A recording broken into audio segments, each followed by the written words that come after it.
The show is about to start. Buckle up, 'cause here we go!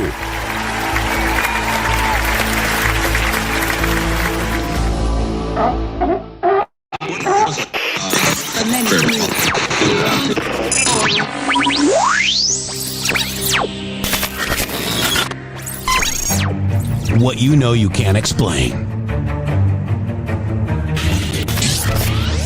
But you feel it. You felt it your entire life. That there's something wrong.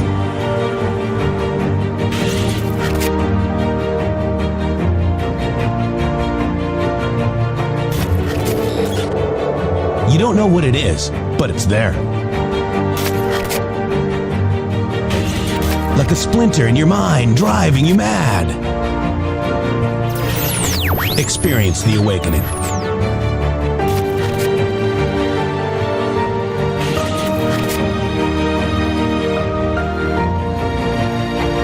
Brilliant anonymous researchers.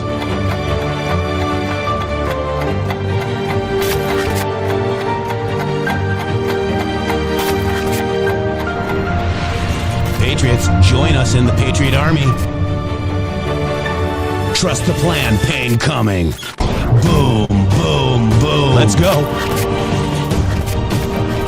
RedStateTalkRadio.com, Brighteon.tv, Rumble.com/MG Show.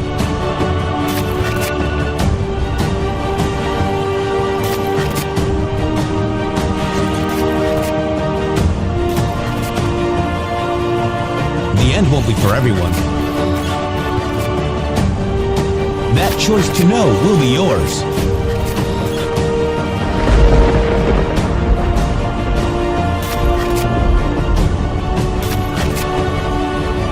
Where we go one, we go all.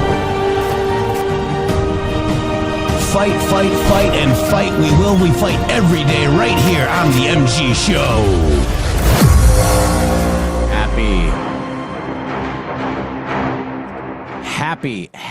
Happy Tuesday. Wow, my man, it's December 2nd. And let me welcome my partner in justice, Shady Groove. Here we come. Straight out of Compton, baby. Morning, everybody. Show, guys. Yeah. Oh, welcome to all of you. It's really an interesting day here. We've got a lot of things going on, everybody. I hope you're all doing well. It's we're at the time between Christmas and Thanksgiving, whenever we should all be very, very thankful. We should all be very, very, very thankful that we have a moment in time where the ship is being righted, where the arc of history is being actually pointed in the direction of peace and strength and unity as a world against a bunch of nonsense that's been going on for a long time, Jeff. Yeah, and I'm going to go over a lot of that nonsense. I made a post about it today, Shady Groove, with all these psychological operations. I had, somebody that's helping me take care of mom twice a week, which is amazing. And she was telling me that, oh, wow, so Trump did 2 strikes on a boat, one to kill the boat, one to kill the people that survived. Why didn't they just take them to jail? Blah, blah, blah, all this stuff. And I'm saying it's a fake news story. It was from an anonymous source. Until it comes out as true, you can't believe it. And here we go. It has been debunked by the New York Times, Shady. I know. And interesting that we're seeing this dynamic specifically of like how the mainstream media in a couple of instances already have knocked down some of these things that are just like sort of coming out of nowhere. Yeah. And I want to say, wow, over 160 posts last night from Donald J. Trump, a.k.a. Q+, pushing MAGA into the light. Pushing fake MAGA into the light is what I see, Shady Groove, because there's a lot of things in those posts, like the Venezuela thing with Patrick, I'm high as a kite burn. I mean, that was weird on Alex Jones. We talked about Alex Jones all day yesterday. Look what happened, guys. Those that don't support MAGA will be pushed into the light. Now you need to go ask them for the sauce, okay? Where's the sauce of Flynn and Byrne going to Venezuela and saving the Trump election? Yep. Where's that sauce? We need answers now, guys. President Trump gave you the go orders. I agree with that 100%. And not only that one, that's a really good one. And there was a couple directed at that, but also this one about Michelle Obama and the auto pen. Oh yeah, well let's see it now. Now you got your inside track, Patrick Byrne. We saw your little clip there on Alex Jones. So I would like for you to show me how you know that, because there's absolutely not an ounce of credible evidence anywhere that says that's real. Maybe it is. It might be. I'm not saying it's not. Let's see the sauce. Okay, we need proof, not some guy that was hired to frame Hillary Clinton with a Russian spy. That was hanging out with Andrew McCabe. Okay, I don't need that guy, but I want to see the actual. If he has that proof, I want to see the proof. Thank you. And if you have it, great. We'll report on it. That's how we work here. Beat me over the head with a snow globe. Operation Snow Globe is what he called that. So don't do news for the drama on it. Bring the sauces. That's right, John Jacob Jingleheimer Schmidt. Your name is my name too. My name. My name. All right, guys. Name. We want to, and Hegseth is amazing, guys. Cash Patel is amazing. Dan Bongino said old guard, Shady Groove. Yes, he did say the old guard. And this whole thing, kind of, I'm just going to make my statement about it. Is I'm a little bit disappointed in Miranda Devine being sucked into this nonsense. Yeah, everybody wants the clicks, man. I guess, I guess it really is, because, it's like, and it's interesting too, because we were talking about that yesterday. We were talking about like the similarities between Miranda and Lara Logan, right? Where they kind of both are foreign journalists that have your best interest at heart all of a sudden. Right. So, I just find it interesting that she's listening to what I think it is Kyle Serafin's, their group, the neocon grifting. Somebody, was it Nance? Somebody referred to them as the neocon grifters. I can't remember who it was. Yeah, I'll read that post later, but I want to get right to President Donald Trump. Yes. This is his 9th and final cabinet meeting of the year. How transparent is that? These are cabinet meetings held with his cabinet, a roundtable discussion about what they've gotten done, what they're doing for America. This is the sauce, guys. This is what you need to watch. You don't need to watch all these other influencers, okay? They've got their own, narratives, and they need to change those narratives. Those narratives are important to control you, the people. However, you and I have all learned to think for ourselves. The truth is learned, it's never told, and this is how we do it, Shady. We watch what the president does. And it's interesting too that right now, there's going to be a number of things that you see here in a minute, and I guarantee a few of the things that aren't going to come up. One of them being Candace Owens and a bunch of that nonsense. The other being InfoWars and all this nonsense. But one of the things that are going on right now, and I want at least my audience to have an understanding of this: the attempt to weaken the prosecution's case in Utah is what's going on with all this Charlie Kirk stuff. Guys. I agree. I don't care what any of you say or any of the people. Like I've looked at all of the people that are barking my head off and telling me that, I'm taking money from Israel and all this stuff because of my position on this. Listen, everybody, there's not a doubt in my mind that these people are trying to upend this case, this federal case, this case that the state of Utah is running in tandem with the FBI, but the state of Utah is running it. And I swear to you, it seems like nefarious actors working within the system to try to upend the case so that the defense can have something thrown out and they somehow save this guy's life. Yeah. I want to also address a former friend of ours. Joka Red Pill Army says, is Erica Kirk a fraud? And queued up goes to say, you bet your bottom dollar she is. She's simple research, and it's going to start to smell really bad, like a bad actor. TP USA is a fraud. Everyone knows it. You know it. What? They know it. I want to see your sauce. Prove to me how it's a fraud, queued up. You got my number. Please send it. So let's get over and talk about the real stuff, Shady Groove. This is the real stuff. President Trump hosting his 9th cabinet meeting. You ready? Oh my gosh, I got coffee. I'm so ready. Do I get to go out to the range right now, or am I supposed to stay here? Who this new phone? Let's do it.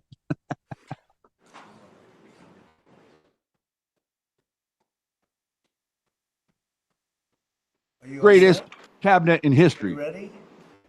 It's nice to be with you. Welcome to the final cabinet meeting of 2025, a year that will go down as the most consequential and successful first year of any administration. They're saying that, not me. Oh, I say it too, actually, but a lot of people are saying it. And a lot of that is thanks to the men and women in the cabinet. The new and improved cabinet room, I might add. We took pictures down from the vaults. We have vaults downstairs with lots of pictures that haven't been exposed to the world for, in many cases, over 100 years. We brought them up, and we're using them as they should be used. But the cabinet room looks beautiful, like it should now. The Oval Office looks beautiful, like it should. It was not. It was like the rest of the country. It was in disrepair. 1 year ago, our country was dead, and said to me by many leaders, we had a dead country. Now we have the hottest country anywhere in the world. It's true. I'd also like to say the new and improved cabinet. This is the best cabinet he's ever had. He said it right there because Trump 1.0 sucked. Okay. And anybody part of Trump 1.0 should suck too, Shady Griffin. Yeah, they were a bunch of blowhards. And they still are. Really are. They're still blowing. Tammy Dalcourt says, oh, no, y'all know the whole administration sucks, LMAO. Every one of them, they're in over their heads. Oh, and Alex Jones said trash was coming out about Pam Bondi. Ha ha. Okay. You just live in your little psychological operation bubble, and we'll just deal with the real news. God bless you. Next, they'll be telling us about Jade Elm. Oh, and I'll eat your neighbor because Alex Jones is credible. Yeah. The hottest country anywhere in the world. Think of that. Hear the sea lion noise. In 4 long years of the Don't do Biden that. administration, Not there do were the just category. $1 trillion no. of new investments in the United States in 10 months. We've secured commitments of over $18 trillion. So they had, in 1 year, less than $1 trillion. That's in a period of 4 years. Think of it. 4 years, they had less than $1 trillion. In 10 months, we have more than 18 trillion. Is that right, Scott? It's even going to be higher than that. It'll be higher. And going up. And we're waiting for the Supreme Court case, and it's so important and so vital for this country because we're not only respected again, we're putting out wars by our trade policy. All right, time out. I just want to give Tammy Dalcourt a hat tip. She was totally being sarcastic, and that worked. Oh, you threw her under the bus. I threw her under the bus. I didn't mean to. Okay, Love you, now Tammy. Oh, yeah, we're going to have to take that out on the backside, Tammy. Yeah. I got you. Yeah, he's going to oh, boy. I'm in for it. 20 lashings. All right, here we go. Love you, Tammy. Thank you. Oh, don't forget to go over your Rumble, guys. Rumble, like the Rumble video, and Rumble video people, go like the YouTube video. Please help us out. Love you guys. Cross-pollinate. Taking in hundreds of billions of dollars, and our country is wealthy again and secure again, and it's part of national security, and I hope that goes well. I think it's very important, but think of the number. We're going to be over $18 trillion in 10 months, and which is a record times probably 8 or 10 times, I think more than that, for any country. There's never been a country that's had that kind of an investment ever in history. And there's never been a country that's had half of that. It's a tremendous thing that's taking place. We have companies moving in from all over the world, from Mexico, from Canada, from Europe, from China, from Japan a lot. We just had Toyota is going to spend $10 billion. They just announced on building new plants in this country. Our workers, they're going to be all workers, but they're spending a tremendous amount. So the stock market is at 46 all-time highs. And this last Friday, which is called Black Friday, was the biggest ever online sales that there's ever been by a lot. More Americans are working today than at any time in the history of our country. I mean, these are the facts we have to get out. And, you know, there's this fake narrative that the Democrats talk about, affordability. They just say the word. It doesn't mean anything to anybody. You just say it. Affordability. I inherited the worst inflation in history. There was no affordability. Nobody could afford anything. The prices were massively high. Do you remember when we took over eggs?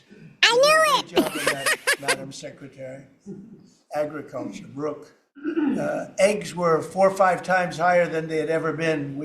They said don't order eggs for Easter at the White House. Eggs, Shady. Eggs. The egg prices way down, lower than what they were before. But the word affordability is a con job by the Democrats. They say affordable. I watched the other day where some very low IQ congresswoman talked about affordability.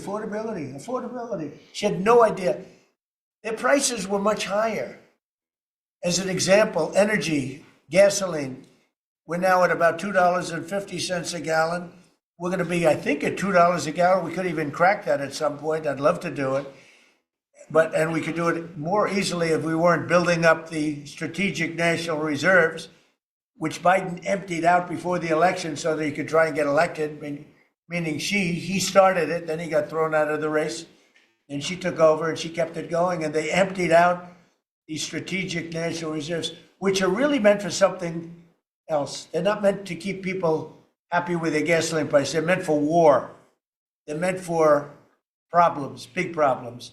He emptied it out, and then she continued it during the process of trying to get elected. Didn't work out too well for him. And they virtually brought it down to the lowest level, I believe, in history. And didn't have much of an impact because the prices were very high. But our prices now for energy, but for gasoline, are really low. Electricity's coming down. And when that comes down, everything comes down. But the word affordability is a Democrat scam. They say it, and then they go on to the next subject. And everyone thinks, oh, they had lower prices. No, they had the worst inflation in the history of our country. Now, some people will correct me, because they always love to correct me, even though I'm right about everything. But some people like to correct me, and they say 48 years. I say it's not 48 years, it's much more. But they say it's the worst inflation that we've had in 48 years. I say ever. But whether it's 48 years or ever, it's pretty bad. We had the worst inflation that we've ever had. Since last January, we've stopped inflation in its tracks. And there is still more to do. There's always more to do, but we have it down to a very good level. It's going to go down a little bit further. You want to have a little tiny bit of inflation. Otherwise, that's not good either. Then you have a thing called deflation. And deflation can be worse than inflation. But we have it almost, we'll soon be at a perfect level, but we inherited the worst inflation. But we have 20 states that are now selling gasoline at less than the $2.75, think of that, $2.75. And it was at $5 under Sleepy Joe. Grocery prices are down with the cost of Thanksgiving turkey this year down 33%. It was lower than 33% lower than under the Biden administration. Egg prices are way down 86%, thank you. And mortgage rates, despite the fact that we have an incompetent chairman of the Fed, a real dope, who should reduce rates. I saw even Jamie Dimon said he should be reducing rates. I never saw Jamie Dimon say that. I wonder why he said that. But he really said it because he's right. But we have a guy that's just a stubborn ox who probably doesn't like your president, your favorite president. But they're going to be coming down. We'll be announcing somebody probably early next year for the new chairman of the Fed. I talked to Scott about taking the job, but he doesn't want it. You got the greatest job here. Yes, sir. Right? He said, no, I want to stay chairman. I want to stay right where we are, Treasury. And I think we're doing really great, aren't we? Yeah? We're doing great, sir, and it's a great team to be part of. Yeah, no, it's amazing. Under my executive order to lower prescription drug prices, which I think is the single biggest thing we've ever done that nobody writes about because you're fake news. I've made unprecedented deals along with Bobby and Oz and all of the people that work on it. A lot of people that you wouldn't even think work on it, but they do, to slash drug prices by 200%, 300%, 400%, 500%, 600%, 700%, 800%. Nobody's ever heard of it before because I instituted favored nations and no nation agreed to do it. And then I said to the nations, if you're not going to do it, I'm going to charge you 100% tariff, which is more money than we're talking about. And they said, sir, we'd love to do it. Please, we would be honored to do it. And they agreed that they would go along with the whole thing. Nobody thought you could do it because they felt, number one, you couldn't get the drug companies to do it.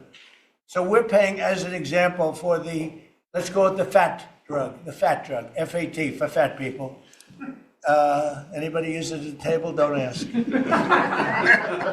But the fat drug was $135. Think of that. For certain people, $1,300 for certain countries, $1,300 in New York. So in New York, it was $1,300. And in London, it was $135. And a friend of mine called me, he said, what is this? Why is it? He got used to paying $1,300.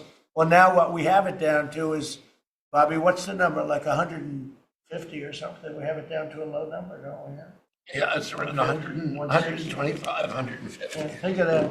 So we got it down from $1,300 to $125 to $140, depending on various countries. In other words, we're paying the lowest price, tied for the lowest price in the world. And people said, you could never do that because you couldn't get the countries to agree to it. I did. Every country agreed to it because I said, if you're not going to agree to it, that's okay. I'm going to charge you tariffs. And as soon as I said that, they said, we agree. And then we had to be a little tough with the drug companies, but they came along. The bigger problem was the countries. The countries just wouldn't go along with it, but they did. Every country. So we have reduced drug prices by 500, 600, 700, 800, 900%, depending on the drug, depending on the company, depending on all of the different factors involved. Nobody's ever even thought of drug reductions like that, price reductions. And I told you the story that in my first term, I was so proud of myself because I reduced drugs. It was the first time in 28 years that drug prices were reduced. It was 1/4%, 1/4%. And I was so proud of myself. I said, it's the first time in 28 years that drug prices went down over the course of a year, over the course of a presidency. 1 year. 1/4%. I had a news conference. I was so proud. Now I got them down, not 1/4%. I got them down 400, 500, 600% and more. And the fake news won't write about it. And it's going to have a huge impact on healthcare because a big part of it's buying drugs, buying prescription drugs.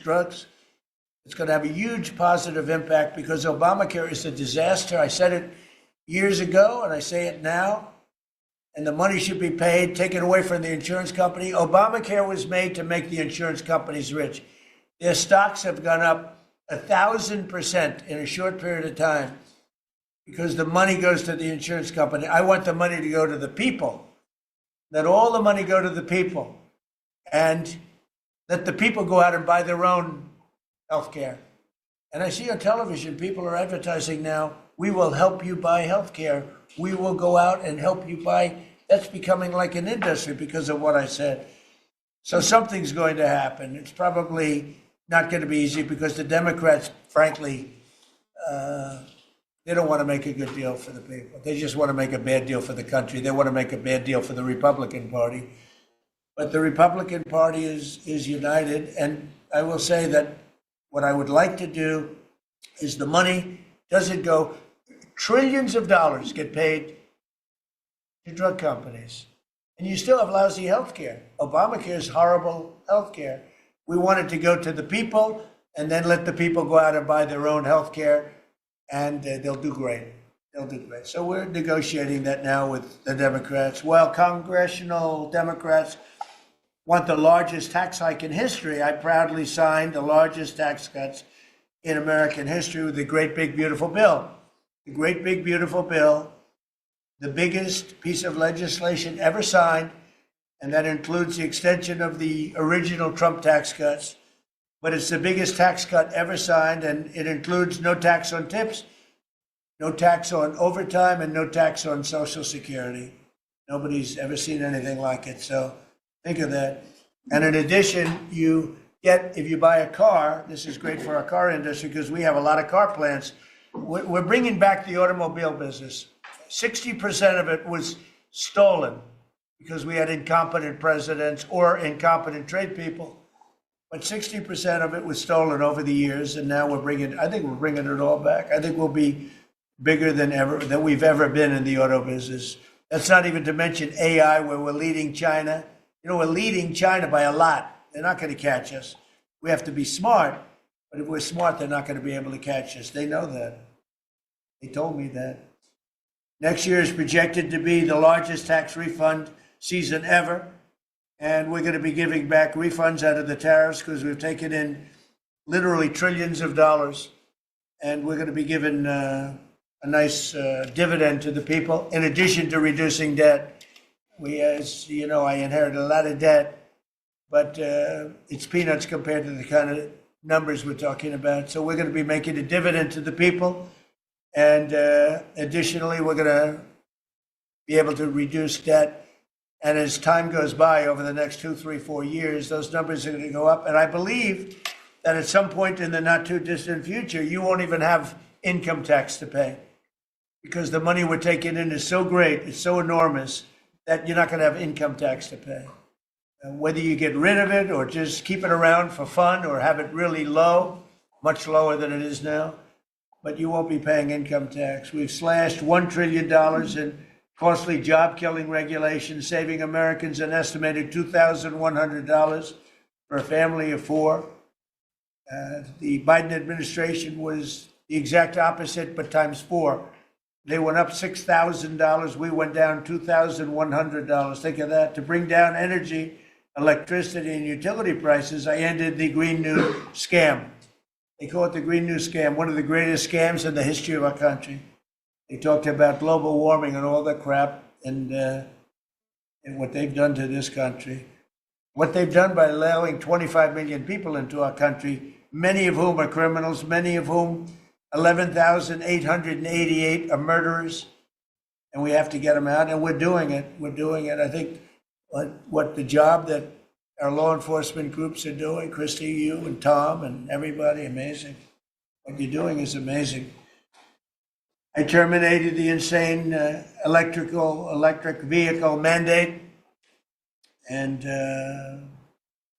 look, some people that make electric cars weren't happy with that. But we have to do that because you have to have a choice, whether it's a gasoline-powered car, and we have so much gasoline. You know, China doesn't have gasoline. We do.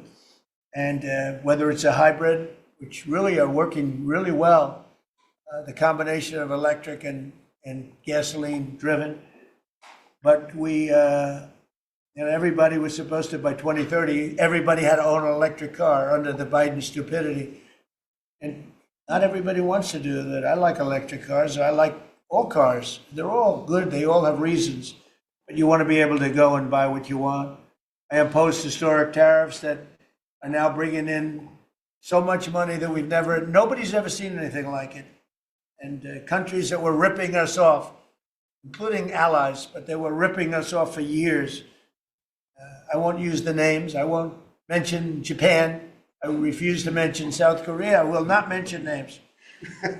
But they were ripping us off like nobody's ever been ripped off before, and taking horrible advantage of your country. But now we're making a lot of money, because of the tariffs that are pouring in. And it's really national security. Among everything else, it's national security. We've also rapidly turned the worst border crisis in world history. I believe we had the worst border ever in history. I don't care if you had a 4th world country. You know, we allow 3rd world country in. We would allow 4th world war countries in also.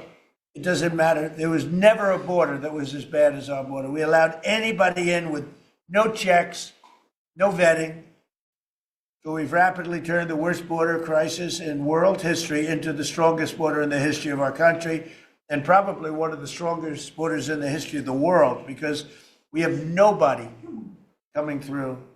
And I want to thank our people. The Border Patrol is so amazing, ICE, and I want to thank the military for the backup, because they're standing right behind them. And that was really nasty for a period of months, and now it's no longer nasty. Now they don't even come up. Nobody comes up. It's an easy job. It made your job a lot easier, because they know they're not going to get through. And we take people in, but they have to come in legally. For 6 months in a row, 0 illegal aliens have been admitted into the United States. You believe that? 0. We had millions of people coming in a year, millions. Now we have 0 for 6 months. And these are given by radical left people that do the numbers. I mean, they're not doing me any favor. They're being on. We don't have our net numbers are unbelievable. We had 0 people in the last 6 months. Illegal border crossings along the U.S.-Mexico border have plummeted to the lowest level ever recorded. And nobody talks about that anymore. You know, it's crazy. They don't talk about it. You think they'd say, well, Trump's done a great job in the border. This country is being destroyed by the border. But you always find something new, like, is he in good health? Biden was great, but is Trump in good health? I sit here, I do 4 news conferences a day. I ask questions from very intelligent lunatics, you people. And I give the right answers. There's never a scandal, there's never a problem. I give you answers that solve your little problems. You go back and you can't find anything, but you do stories about Biden was in wonderful health. The guy couldn't do a news conference for 8 months. If I go one day, I had one day where I didn't do a news conference, there's something wrong with the president. You people are crazy. I'll let you know when there's something wrong. There will be someday. That's going to happen to all of us. But right now, I think I'm sharper than I was 25 years ago. But who the hell does? By the way, I took my physical. I got all A's, everything. But they said to me, would you like to take a cognitive test? I said, is it hard? They said, yes. I said, well, I'm a very smart person. Who was the last president to take one? No president has ever agreed to take one. Because when you get into the mid-questions, meaning, 10, question number 10, 11, 12, 28, 30, they get harder and harder. And they said, would you like to do it? I said, well, no reason to do it. Nobody's ever done it. I'll do it maybe, but there's really no reason. He said, sir, the problem is this is Walter Reed Hospital. And that's a military hospital. And that means that things are, sort of open. It's not like private where if you do poorly, we'll have to, probably you'll find out. I said, I won't do poorly. I'm a smart person, not a stupid person. And as the doctor will tell you, I aced it. Right, Susie? I aced. I got every question right. And these are tough questions. These are questions that I would say 99% of the people that I'm talking to right now, meaning the people from the fake news, would not do well in those exams. But I'm the only one that took it. I got every single question right. And then I read in the New York Times, is Trump sharp? Trump is sharp, but they're not sharp. That's why they're going out of business, the New York Times. I hear that they're losing so much money, it's ridiculous. They're a bunch of fakers. But we can never let another thing happen like what happened to us with a fake election, with a rigged election, where a guy like Joe Biden assumes the presidency. Because the man was grossly incompetent. And he was incompetent 30 years ago. But he was really incompetent for those last few years, and our country was put at great danger because of it. So for 6 months in a row, we had 0 people. Illegal border crossings along the U.S.-Mexico border have plummeted to the lowest level ever, ever, ever. Think of that. And the net benefit to our country is enormous, incalculable. America is strong and respected again. On the world stage, we're really respected. In fact, I went to a NATO and they were calling me the president of Europe. We're doing very well. We have a lot of respect. As you know, we have a problem with a war that our people are trying to settle now with Russia and Ukraine. We are not involved in the war monetarily anymore. Biden gave away $350 billion like it was candy. That's a massive amount of money. And much of it in cash, a lot of it in equipment. I don't give away anything. We sell the equipment to NATO. The European nations pay us for the equipment, 100% price. And then they bring it to Ukraine or whatever they do with it. We're trying to get that settled. I've settled 8 wars. This would be the 9th. And our people are over in Russia right now to see if we can get it settled. Not an easy situation. Let me tell you what a mess. It's a war that never would have happened if I were president. Not even a chance. And it didn't happen for 4 years. We've renamed the Department of Defense the Department of War, and I thought that would be controversial. And frankly, I tell you what, I haven't met one person. There's not one person I've met that doesn't like it. Think of it. We won World War I, World War II, everything in between, everything before it. And then we said, let's change the name. So we changed it back to what it was. Department of War and Pete's doing a great job. We ended 8 wars. Think of that. 8 wars, but we're going to do one more, I think. I hope. Every time I end a war, they say, if President Trump ends that war, he's going to get the Nobel Prize. If I end that war. Well, he won't get it for that war, but if he ever gets it for the next war, now they're saying, if he ever ends the war with Russia and Ukraine, he's going to get the Nobel Prize. What about the other 8 wars? India, Pakistan. Think of all the wars I ended. I should get the Nobel Prize for every war, but I don't want to be greedy. Actually, the woman who got the Nobel Prize said, "You've got to be kidding. Trump deserves the Nobel Prize." So that was very nice of her. I appreciate it, which is true, actually. But I don't care about that. You know what I care about? I care about death. I care about all the people that are dying. And last month, 27,000 young people died, mostly young people, mostly soldiers, despite some missiles being shot into Kiev and other places. But think of it, mostly young people. 27,000 people died between Russia and Ukraine last month. What a shame. So we're restoring law and order to our cities and towns. If you look at what's happened, and I want to pay my deepest respects to those 2 incredible people from the National Guard in West Virginia they came from. I spoke to their parents. Sarah is gone. She passed away. She's looking down on us now, and she loves her parents, and they loved her. They were, somebody said, how are they doing? I said, the word is devastated. Doing. How are they going to do? They're devastated. The rest of their lives, they're going to be devastated. She was an incredible person, highly respected, top of her class, everything. She was like a perfect human being. 20 years old, just started. She was like a baby. She was so proud. They were giving her a promotion. She told the parents that she was getting a promotion, and they were so proud of her. Then they get a call that this happened.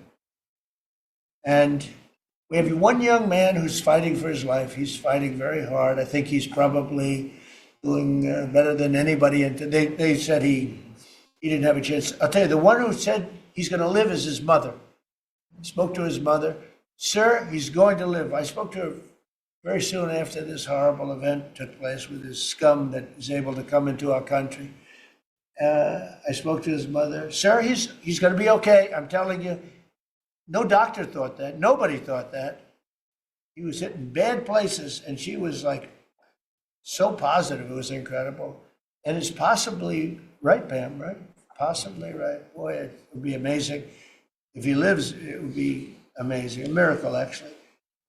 But we're very proud of those 2 people. We're very proud of the National Guard. We're very proud of our military and our police and our firemen and women. If you go back and take a look a year ago, year and a half ago, it all changed, I think, on November 5th, the day of the election. But you go back before that, you couldn't get people to join the military, Pete, right? They didn't want anything to do with military. They wanted nothing to do with joining the police or the fire. They wanted nothing to do with anything. They had no spirit. The country had no spirit, nothing.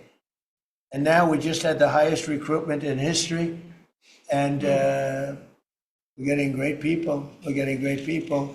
And I will say, despite what just happened, Washington, D.C. has become a really safe place. And I guess this lunatic probably was upset that the National Guard is so effective, because we were really, really effective, and we are. And Washington, D.C. is now considered a very, very safe city. We had crime numbers a year ago that was so bad, embarrassment that the city, the capital of this country, could have numbers like that. And Washington now is, no murders, no this. It's been a miracle also what happened here. And now we're in Memphis, and we're going to New Orleans pretty soon. Over there, the governor called me. He'd like to have us go there. Governor Landry, great guy, great governor. He's asked for help in New Orleans, and we're going to go there in a couple of weeks. And we're doing a real job. Even Chicago's down a little bit because we have a minor force there. We could knock it down within 4 or 5 weeks, we could bring it down to almost nothing. But we have a governor that's grossly incompetent, and we have a mayor that's even more incompetent than the governor. He's a very low IQ person. And typically low IQ people don't make good mayors. So I want to thank all of our cabinet members. They're high IQ. Let me see, one. Yeah, generally speaking, a couple I'm a little concerned about. No, but I want to thank, we have a great cabinet, an amazing cabinet, amazing people. All of them, sort of have become stars. We're getting credit for the good cabinet, actually. And I just want to wish everybody a great holiday. We've I think, done a great job with the White House, bringing the White House back. You see the Palm Court was redone. The Lincoln bedroom was redone. The Lincoln bathroom is now gorgeous, like it should have been. It was terrible green tile that was never the way it was supposed to be. It was done in the 1940s, actually, but it was not proper. And we're restoring the White House just like we're restoring the country, and people are thrilled. But the First Lady's done a beautiful job with the Christmas trees and all the decorations. I see the wreaths on the windows. I've never seen that before, on the windows of the White House. And it's 4 stories high. I said, how did they get that wreath? They had people going up in a little dangerous. I wouldn't want to do it.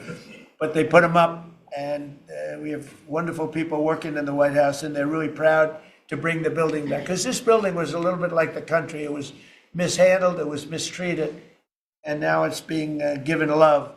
And we're building one of the great, I think, maybe the greatest ballroom. We needed it for 150 years. They've been asking. You see the trucks and cranes and excavators in the background, and you hear them. And every time I hear them, I love the sound.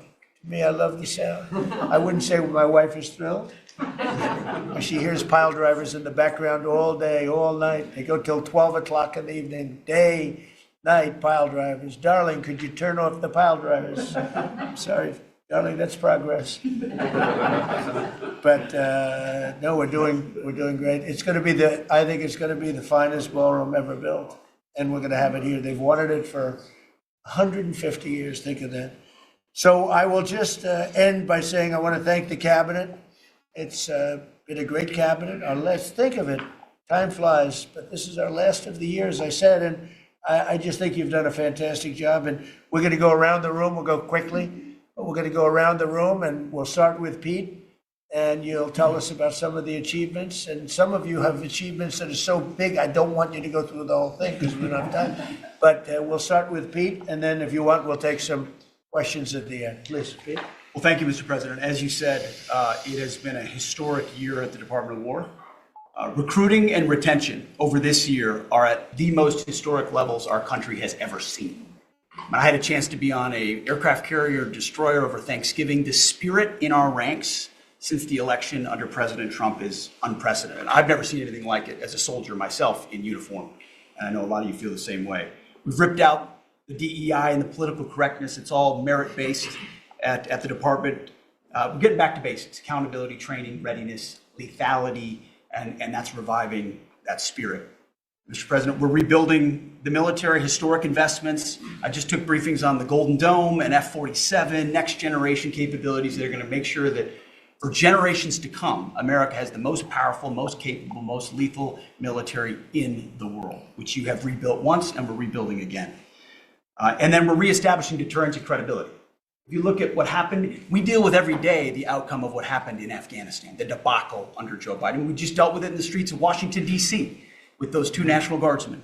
And then what happened on October 7th with Hamas, what happened in Ukraine, a war that never would have started under President Trump. We're having to rebuild that. So whether it's freedom of navigation and taking the fight to the Houthis, whether it's Midnight Hammer, those beautiful B-2s going 37 hours back and forth, undetected, delivering with precision, and Iran not getting nuclear capabilities, Europe and NATO stepping up to 5%, locking down our southwest border. It's been an honor to work with Christy and Tom and everyone else down there to lock it to 0, operational control of our border. And then it's getting after and going after narco terrorists and designated terrorist organizations in our own hemisphere. As I've said, I'll say again, we've only just begun striking narco boats and putting narco terrorists at the bottom of the ocean because they've been poisoning the American people. And Joe Biden tried to approach it with kid gloves and allowed them to come across the border. Cartels take over community, 20 million people, hundreds of thousands of Americans poisoned. And President Trump said, no, we're taking the gloves off. We're taking the fight to these designated terror organizations. And that's exactly what we're doing. So we're stopping the drugs, we're striking the boats, we're defeating narco terrorists, and we're standing. And Peter, you may say one thing, that drugs coming in through the sea by sea are down 91%. And I don't know who the 9% is. I'm not sure either, sir. But down 91% by sea. We've had a bit of a pause because it's hard to find boats to strike right now. Which is the entire point, right? Deterrence has.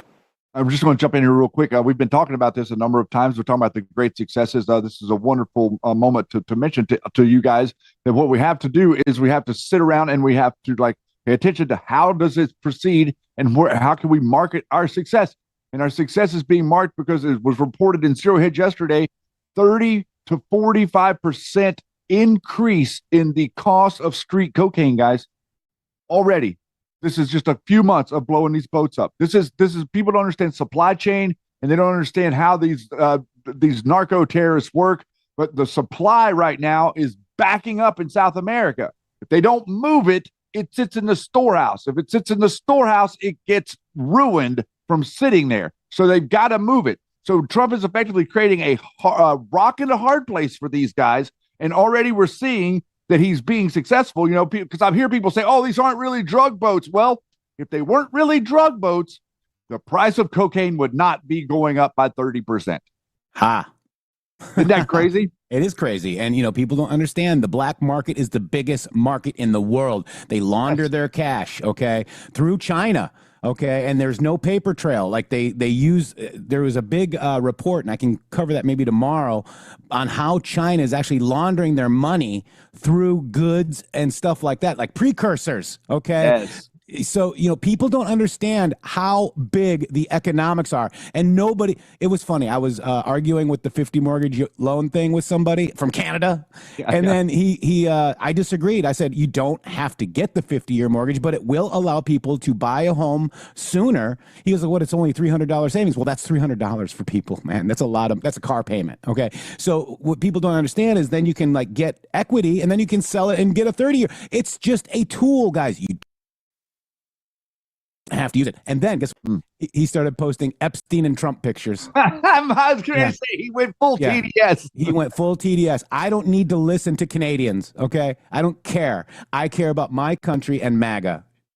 And that's all that we need to care about. What we need to care about is us, and we need to care about how it is that we operate our country and what it is that we are. Are we what they have built us to be, or are we something different? Were we being made in an image of something that was not us? Whenever you're talking about what you're talking about, listen, guys, if you're talking about the worldwide economy, if you want to consider, let's consider to take it into context for a second. I believe that it's around 20 to 25%. Around 20 to 25% of the global financial exchange has to do with black market something. If you talk about all of it together, where you're talking about all the drugs, all the trafficking, all the hostilities, all the arms trades that are going on with all these countries compared to the real market. So it seems like what Trump has done is he's isolated the real market away from their nonsense. And now he's taking them apart in the background one by one. Therefore, remember what we talked about so many times, Jeff? We're doing brain surgery, not nuclear war. Yeah. And how do you get to no taxes? The tariffs. Okay. Right. Many people don't understand that Washington, D.C. was built and laid out, and all those buildings, that was all well done before the Federal Reserve Bank, guys. Tariffs are what built this country. 1913, Shady laid it out very well. We've got a tariff video on how tariffs started after 1913, which is the Federal Reserve, which is the bloodlines that took control of your country. The history is far deeper than what people can conceive. And that's why I think, this has been a very good, lesson. We talked about tariffs 7 years ago, Shady. And now that's Trump's fourth favorite word. Yeah. And this is another thing. This is, how does this dovetail with the psyop? They keep saying that slaves built America. You guys have to, they keep saying this over and over again, that slaves built America or immigrants built America, whatever. Not really. Really what built America is tariffs. Tariffs is what built America. Tariffs is what gave the 13 colonies independence from the King of England. And you have to understand too, it wasn't just the 13 colonies here. Like if you outline the 13 colonies all the way down the East Coast around Georgia, there were people everywhere else. It wasn't just like there was a border of the Continental Congress, the colonies, and then there was outside of that. And the people were marauding and attacking and associating, using the Indians and the French and the British to attack the colonies. But they call you a colonizer when it was Spain, Britain, England, or Spain, Britain, and France, and the Norway and other countries. Those were the people that were colonizing Ireland. We shot the colonizers in the face. Yeah. Yes, we did. I didn't have to do it. I love you guys. All right, back to President Trump, guys. This is huge, guys. This is who you listen to, okay? Not demented people that are, providing you no facts with just their opinions and words, guys. We need facts, okay? Here we go. It is correct. Thank you for the support, guys. We love you guys. Oh, yeah. And thank you guys very much for the support. We are here because of you. Thank you. It's a matter, not arrest and hand over and then do it again, the rinse and repeat approach of previous administrations. This is meant to get after that approach. And I will just end by saying, as President Trump always has our back, we always have the back of our commanders who are making decisions in difficult situations, and we do in this case and all these strikes. They're making judgment calls and ensuring that they defend the American people. They've done the right things. We'll keep doing that, and we have their backs, Mr. President. Good job. Thank you very much. Howard? So we set out to stop the ripoff of the United States of America. This is about global change of trade. We've been ripped off since 1945 when we set this policy. So we set out, and together with my partners, Jameson Greer and Scott Bessent, we set out to change that. So we started, the first one was the UK deal, right? We asymmetric, they pay us 10%. And we get charged nothing. That allows us to export, and that began the process. Then we did the biggest, the European Union, 450 million people, $20 trillion economy. They completely opened their borders to us, and we charge them 15%. That makes America $100 billion a year and turns it back to where our economy is the best. And so it proved that President Trump's trade agenda was the right trade agenda. Then we go to Japan and Korea. They offer us $750 billion in cash to build in America at the president's direction. And we're going to start, as an example, nuclear, right? We need to have a nuclear arsenal in America of power, the generation of power. So we're going to build hundreds of billions of dollars, financed by the Japanese and the Koreans, meaning they give us the money, we build it here, and we split the cash flow 50-50. We're going to build ships, $150 billion worth of ships in America. That changes the way things work, right? After those trade deals, then you go to how are we going to reshore, right? Let's start talking about the auto industry, right? We've been competed against by Koreans, the Japanese, the Europeans. We're kicking our tail. President Trump changed it. 25% tariffs, bring it all home. This year, General Motors stock up 40%, Ford up 34%. And on the same day that we announced we had set all the tariffs, Sean Fain, the head of the United Auto Workers, called and said, I can't believe I'm calling a Republican Secretary of Commerce to tell the president that this is the greatest administration for auto workers in America.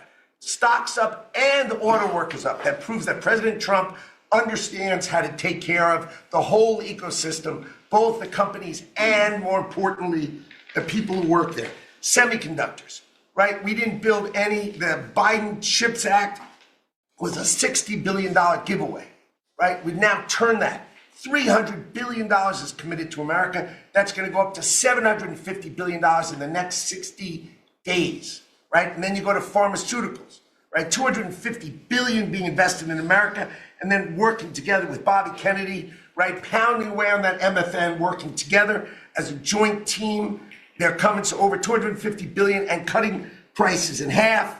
We did the golden share of U.S. Steel to make sure the Mon Valley is protected. Intel gave us 10% of the company, make tens of billions of dollars, right? And the last thing I will say is a year ago today, I was working on transition with President Trump, right? To build the greatest cabinet ever for the greatest president ever. And I, as I sit here today, I can't be more proud of how you did it, sir. You've created the greatest cabinet. It is a joy to be at this table. You know, one thing we will mention, so they came to see me from Intel and they had a problem. I said, look, we'll fix your problem, but I think the United States is entitled to 10% of your company. And the chairman looked at me and he goes, you have a deal. Tell him, how much money have we made since I made that deal? It's only 40 billion. 40 billion. We made $40 billion. That was, what, 3 months ago? Does anybody write about it? Nobody writes about it. That's okay. No, instead, people want to bring up BS about like Epstein and BS about like, this murderer, Tyler Robinson. They just want to talk about bull crap, Shady. Yeah, Nobody talks about the real stuff that's really affecting humanity, Shady. No, we're getting rid of the narco terrorists. We're getting rid of we're rescuing the kids. 400,000 Biden kids. We've got, what, 60,000, give or take, back? This is what we need to be focused on, not the garbage. Well, that's all they can focus on because they can't focus on this. If they focus on this, then they can't say MAGA is dead, can they? How can they say MAGA is dead if they focus on what he's doing? And it's just very interesting that all these people that have been saying that MAGA is dead, a number of them got some attention last night. Yeah, they did. They really did. And so it's, the truth of the matter is it's InfoWars that is dead. It is the neocon age of the Cold War that is dead. InfoWars is a Cold War relic. Yeah. And it is dying with it. Political cartoon says, I know in the Matrix, we are smart, and it's time we stop dumbing ourselves down to fit in. Amen. That's right. Effectual Insurrection says, clickbait crap that are sauceless. That's Candace Owens. He called her what do you call the thing if you got a fish on a hook? If you hook, you're a hooker. If you hook the fish, that's your job. That's right. Right. And then people want to disparage Kash Patel. Did you see the percentages of everything that's down? The murder rates. But I don't trust Kash. We got our own guy in, man. So this is the point that everyone is jumping over. This is very, very important to recognize what you're saying there. Yeah. Results. In other words, what this is proving is that the FBI could have done. Doesn't this prove that the FBI could have done this all along? Yeah.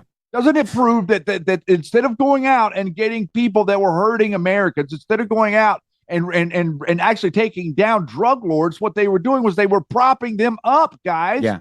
Yeah. And then they're propping them up with the help of the CIA. We know that John Brennan and Comey were working together on all of this whole stuff to get Donald Trump. Well, now they're working together on all of this stuff to attack Kash Patel. That's right. Kash Patel is actually making they're making inroads. They're making them look like incompetent fools. That's what's going on. Because everybody that's come before said, "Oh, we need comprehensive border immigration plan." No, you don't. You need to close the border. Yeah. You look like a fool. Oh, we need all this stuff, all this money, $11 billion a year. The FBI. No, you don't. You just need to go arrest criminals and prosecute them and actually put them in prison.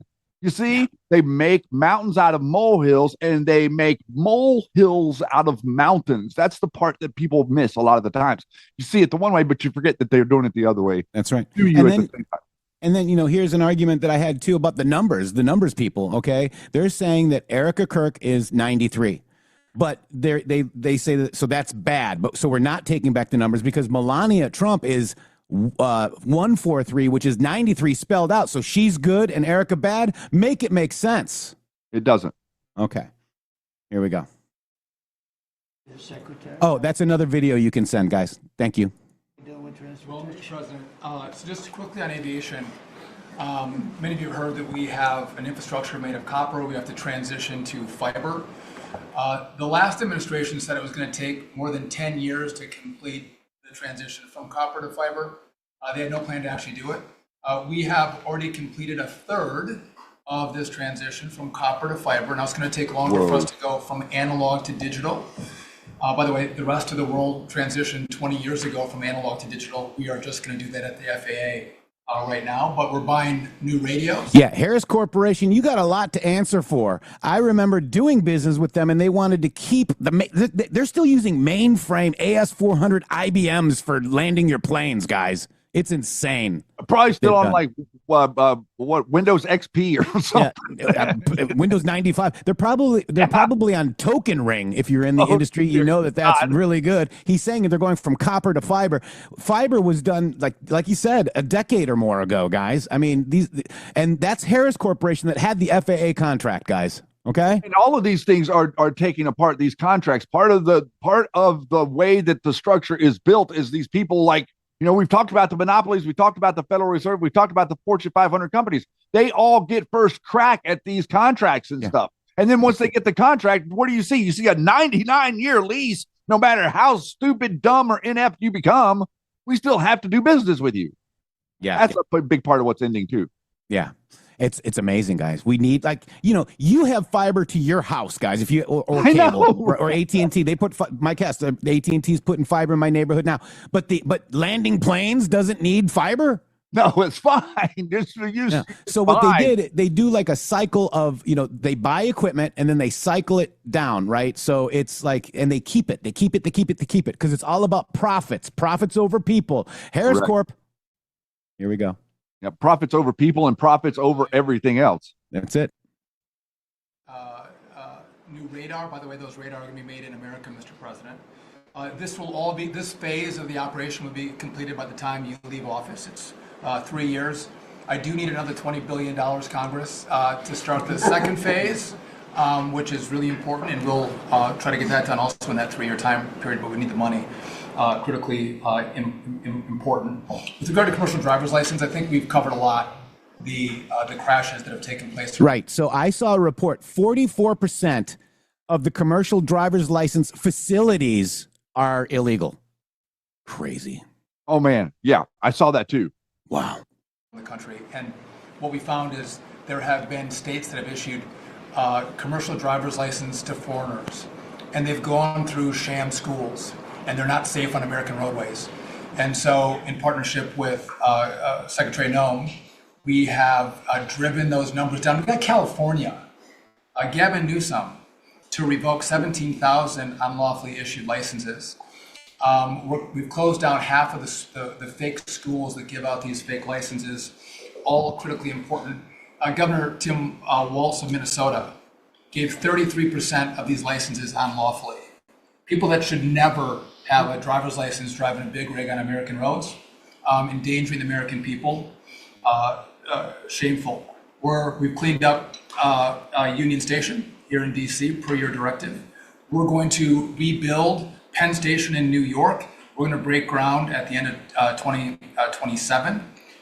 Oh, thank God. Penn Station is such a poop hole. I used to go into Penn Station every day, Shady, and this is well needed. It needs to be rebuilt and refreshed. Oof. Project operation. And, Mr. President, a lot of us, I fly commercially, I fly back by the bathrooms. I don't know why that happens. They put me in the back. But, we've asked Americans to bring their better selves, to bring civility back to travel, to say, listen, let's say please and thank you. And if you have someone's pregnant on your flight and you're as strong as Pete is, well, pick up the bag and help her put it in the overhead bin. Let's be nice to each other, is what we've asked. Maybe not wear pajamas or slippers on the airplane. And I think it's been received fairly well, and I think we can all have a better travel experience when we would all be a lot. And just the last point I'll make is there was a big football game where the Merchant Marine Academy that falls under DOT TSA actually beat the Coast Guard with Kristi Noem. We beat them by 1 point, and so we're very proud of that. Nice. And, so well done, Kings Pointers. So a little bit in a nutshell, we're rebuilding the air traffic control under boot edge. It's supposed to be edge. He was another grossly incompetent person. He'd get in his bicycle, ride to work, and he was just terrible. What they do is they take the fiber optics and they take fiber trying to hook it into copper, and fiber and copper don't mix. You can't do it. But people knew that for the last 30 years since they started doing the fiber. And they spent billions of dollars and it didn't work. And you saw that by the helicopter crash. You saw that by Into the Plane. You saw that by a lot of things. So we're doing a brand new air traffic control system, and it's going to be the best, and it's going to be from top to bottom. And we have the 3 top companies in the world bidding on it. And it's going to be one bid, and we're going to have one company responsible, and it'll be the best system. And it's going to make the look, our skies are safe. Otherwise, we wouldn't let people fly. But we're going to have the safest skies. We're going to have the best system anywhere in the world. We're also going to rebuild Dulles Airport because it's not a good airport. It should be a great airport, and it's not a good airport at all. It's a terrible airport. It was incorrectly designed with a good building. Actually, it's got a beautiful terminal. Saarinen was the architect, one of the greatest architects in the world at the time, a great architect. And so they have a great building and a bad airport. But we're going to turn that around, and we're going to make Dulles Airport serving Washington and Virginia, Maryland, et cetera. We're going to make that into something really spectacular. We have an amazing plan for it and other things. But yeah, you're doing a really good job. I appreciate it. The people movers of Dulles, we had a crash recently. So we're going to announce that later today, a request for bids on this. But again, it's a not a great airport, which we can make great in this administration, Mr. President. We have a design that's amazing for Dulles. It's going to take Dulles and make it a really bad, it was a badly designed airport. We're going to make it into as good as there is in the country. It'll be exciting. Okay, please. Well, Mr. President, it's good to be here at this meeting because in 1 year you can look around the table and see the change. And I think one of the biggest changes is how this cabinet works together. And I want to start there. This has often been said, I found out some things this year that I didn't know, that the Department of what was Defense, now Department of War, and the Veterans Department had never really communicated. Now, we're fraternal twins, in a way. Pete and I are. He lives better, I'm better looking. But in the looking at this, I mean, he brings them in, he keeps them for a number of years, up to 20 or longer, and then they come in to what the country is committed to our veterans. And if you don't have both ends working correctly, then recruitment lags, morale lags, and we've been able to work and fix a great deal of that. I didn't need to change our name, but I did do one thing. I put the veteran back first at the VA. And we did that in 1 year. How did we do that? We started taking things that have been neglected for a long time and put them back. We had a backlog in which we've dropped over 160,000. We're not talking year-to-year change at the VA. We're talking 5-6 years. We have to go back 5 to 6 years prior COVID numbers to see the change of backlogs that are now reduced. And we do it in 6 months instead of the long time it took. In fact, it grew under the Biden administration. It shrank over 160,000 under us. Champ VA, which is the program we have, has basically been back to day to day. It was at a terrible state, which delays and claims and everything's been going on. We've got that back. We're doing things like taking a new look. I have one question that I ask when I go to my hospitals, which by the way, the 170 hospitals, 1,200 clinics. And I asked the people one thing, Mr. President. I said, what are you doing right now that if you were just honest and I wasn't standing here, you say, this is stupid. It's been amazing what we've gotten and the feedback that we've had. We've been able to change how we do credentialing, how we do privileging, how we do hiring. We're all working through that. And it has all made a difference for our veterans as we go forward. CNP exams for veterans out there listening. If this is the one where disability claims, they say, well, let me send you to a doctor to make sure. Most of the time we have that already in the record. We're working now where those could actually be changed, where we just look at the record and not have to send them to the doctor. That's almost a $3 billion savings that we can let, and also not taking what the veterans get. We're also getting ready to announce here pretty soon a reorganization is going to bring our hospital system organization. Eyes on Doug Collins, Shady. We are the largest healthcare organization. It's about time we acted like it, Mr. President. You gave that leadership, and we're going to do it.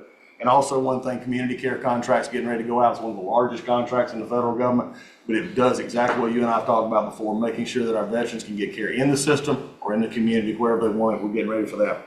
Now, I have one thing for all the press who really enjoyed the first of the year, saying, oh, you know, they're going to cut all these jobs, 80,000 this, 80,000 that at the VA. Mr. President, every success that I just gave you came after the fact, or pretty much after the fact, that we had 30,000 take early retirement. Early retirement, no risk, although you reported it as loss and risk, you can't help yourself. 30,000 took the retirement. every bit of the success that I just told you about came with a reduced workforce. It was a motivated workforce that said, how can we take care of veterans?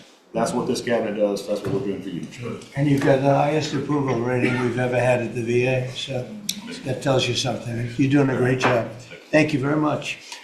Jameson, please. There's been some activity on trade this year. For about 75 years, we had a system, global trading system that was premised on the United States having totally open borders, right? Not just on immigration, but on goods and services, and everyone else generally kept higher tariffs, higher non-tariff barriers, et cetera. Obviously, the outcome was we had a huge trade deficit. You took it head on. You gave all of us who work on the file a lot of leverage. So we spent the past 10 months or whatever we've been doing now, just going around the world and flipping the script. So now we're in a situation where we've protected our industries, we have the tariffs, and the other countries have decided to take their tariffs down and non-tariff barriers. And we've done it in a very constructive way. We've achieved agreements on reciprocal trade, which are a new kind of trade agreement that's really focused on making sure we have balanced trade, we have reciprocal trade, that we're treating each other fairly. And it's been embraced by the international community. And it's going to be exciting to see what it's like 5 years, 10 years from now, because you've changed it. And that's how it's going to be now. And I think you should be commended for it, and we look forward to seeing what comes in the next few years. Thank you very much. You're doing great. He's doing a great job. Thank you very much. Please. Thank you, Mr. President. Last time I was here, I said that the amount of dereg that we had for regulatory was 30-1. Since then, it's up to 48-1. Your goal had been 10-1, which was in excess of 6-1 in the first term. It's actually much higher than that, but I made my team redo the threshold a little bit because it sounded so unbelievable. But the amount of work that's being done with this entire team is astronomical. And another detail in that is that when we propose a rule, some of the biggest ones that you care the most about don't go into that count until they are finalized. So next year's we should be even more eye-popping. One of those to talk about is the federal acquisitions regulations, which you gave us a charge 6 months ago to dramatically reduce. In 6 months, we've lowered it by 25%, 500 pages, 2,700 mandates, which is a third of the mandates. That's going to lead to savings, competition, and speed. So probably $40 billion for the agencies in savings over the course of 10 years. When we get up and running, it'll be north of between $200 and $400 billion. Competition, about 45% of government bids only have one bidder. So you got no competition in that situation. That will now change, and then we're just getting faster, months, and hopefully we turn it into years, which means you all around this table can buy things that you need quickly, and that you have better vendors to come, many of them small businesses who want to participate in the federal procurement process. So making all sorts of improvements on that front. It's very exciting. Thank you, Mr. President. And great on the regulations. We're cutting them at levels never seen before. And I have the record from the first 4 years, but we're blowing that record away. So it's been really great. Scott? Yes, sir, Mr. President. Great to be with everyone. And, when you were giving your report, which was fantastic, and I listened to the report of all my colleagues here and those that will come, it reminds me when I played in the NFL, we had this thing called game film. You know all about film. And we had a saying that said, the film don't lie. The film tells the real story. And I hope that the American people, when they watch the film that's going on now in this time in our history, that they will see that America is greater today than it ever has been. And so I thank you for that. And thank you for giving us the stories that we can tell for the American people. Scott, we're saving our country. Yes, sir. Okay, and I don't want to be braggadocious. We're saving our country. Our country was going down and would never have been able to come back. We're saving all of us, but we're saving our country. All right, go ahead. Yes, sir. So at Housing and Urban Development, and keep it with your executive order, sir, in making America's streets safe and beautiful again, we've been very intentional about making public housing in our country safe. And I want people to know, our colleagues know this, but people in America know that we actually care about people that live in public housing around our country. A lot of public housing is wrought with crime, sex trafficking, drug trafficking, illicit drugs, illegal aliens living in public housing, but we've put them on notice to let you know that it's not lost on us. We care about the people, we're paying attention to it, and we're gonna root out crime in public housing. We've been very focused on working with the Memphis Safe Task Force, the DC Safe and Beautiful Task Force, working with Pam and Chrissy and others, and law enforcement. Our law enforcement is tremendous. Every single night they go out and they go to public housing to make sure that our people are safe, mothers and children are safe. And so at HUD, you know, it's a different day. We're running new plays. The film was real bad when I came in, I'm gonna be honest. But we are giving the people that live in public housing the assurance that they will be safe. And we also announced a new crime hotline, sir, that people that live in public housing, if they see criminal activity, if they see illegals living there, if they see drug trafficking, if you see it, if you hear it, report it. Don't be afraid. And so work with our Office of Inspector General. We've set up this crime hotline, and also working with Chrissy and Department of Homeland Security, making sure that everyone that lives inside of public housing is accounted for and that they are American people. And so I say that and I emphasize that to know that we prioritize American people and American people only. Lastly, sir, in Atlantic City, we took over the Atlantic City public housing because the living conditions were deplorable. And they have people that have been living there for 3 generations and they were being treated very bad. And so I took it so that we can now give people a safe place to stay. And working with the First Lady in the Foster Youth Initiative has been a great joy for me and our team. So thank you for doing that executive order to make sure that our foster youth have a safe landing pad and have financial literacy as they age out of the foster youth system. And so you talked about affordability. HUD has supported over 1 million Americans in home ownership and affordability, and over 560,000 are first-time home buyers. So I hope that the press will write about that good news, that 1 million people are able to own a home and to refinance their homes. And so we are moving our building from DC to Alexandria, Virginia. So thank you for your support. We're going to save the American people about $500 million. So that's my report. Thank you, sir. Thank you, Scott, very much. Brooke? Well, coming off of Thanksgiving, moving towards Christmas, I think it's the season of Thanksgiving, and 2 words for me are gratitude and joy. Gratitude to you for, as Howard said, bringing this team together. I say it a lot, but I'll say it again, that this is like family at this point, and I don't know that there's ever been an organization like this, at least a government like this in the history of our country. These jobs are hard, but the joy every day in getting to fight for America and save the country is the privilege of all of our lifetimes, I believe. So thank you for that.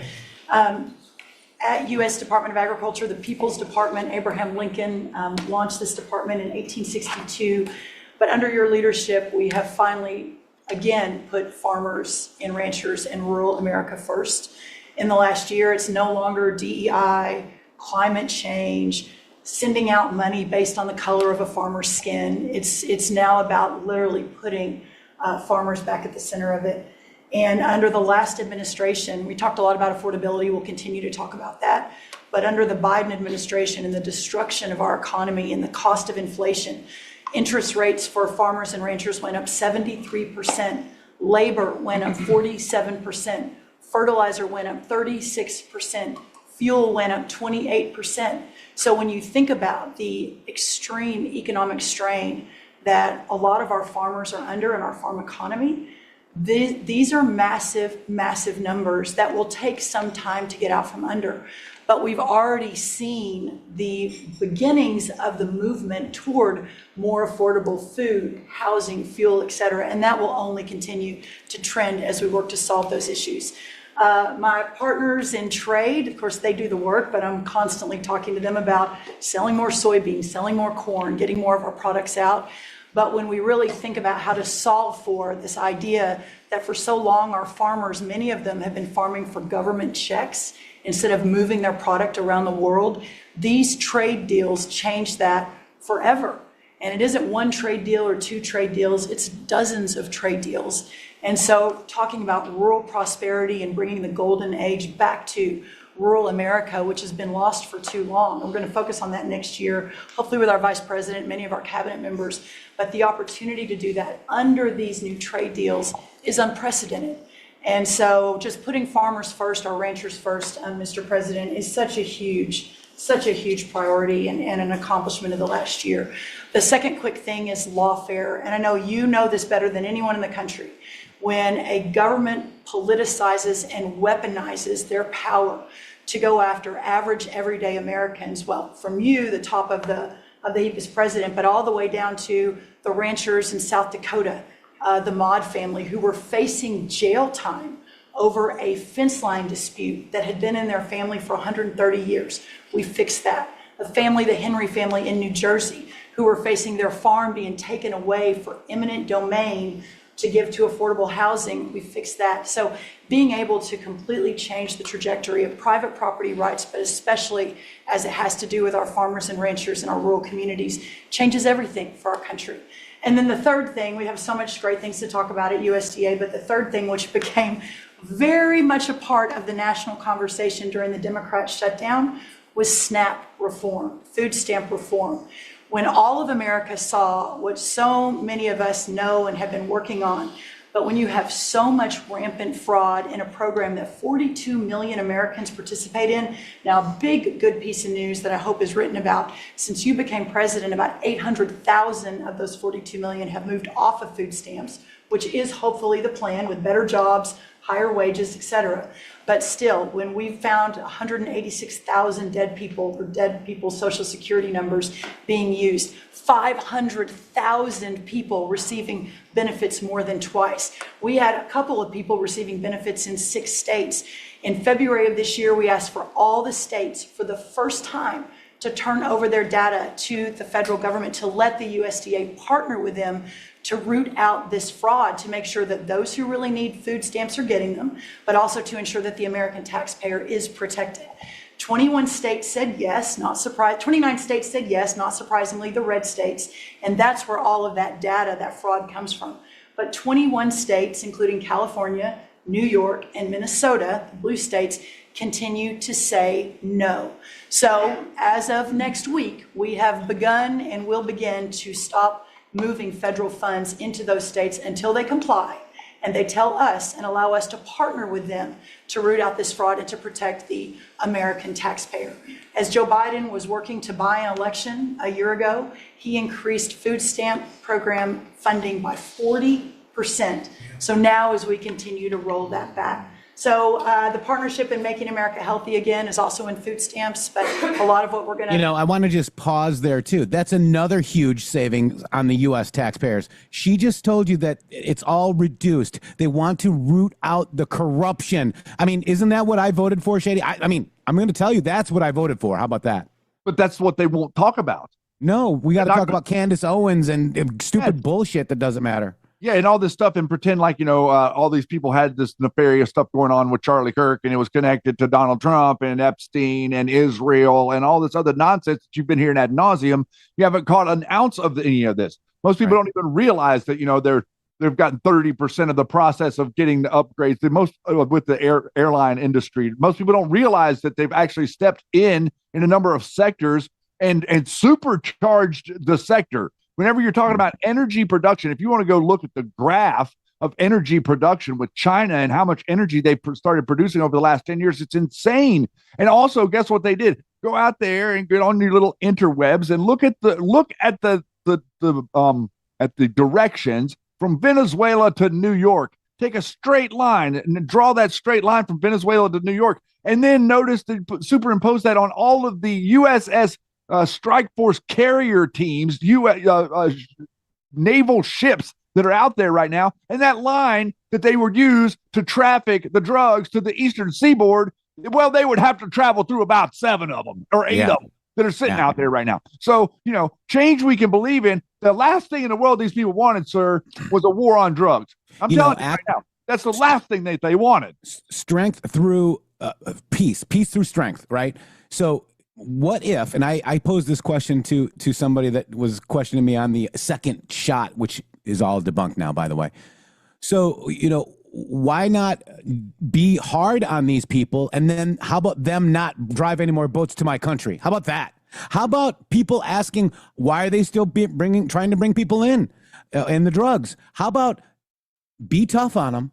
It's just like when you were a kid, you got spanked or you got whooped, a little bit. You didn't do it again, did you? So this is what President Trump is doing. It's peace through strength. And that is strength, Shady Groove.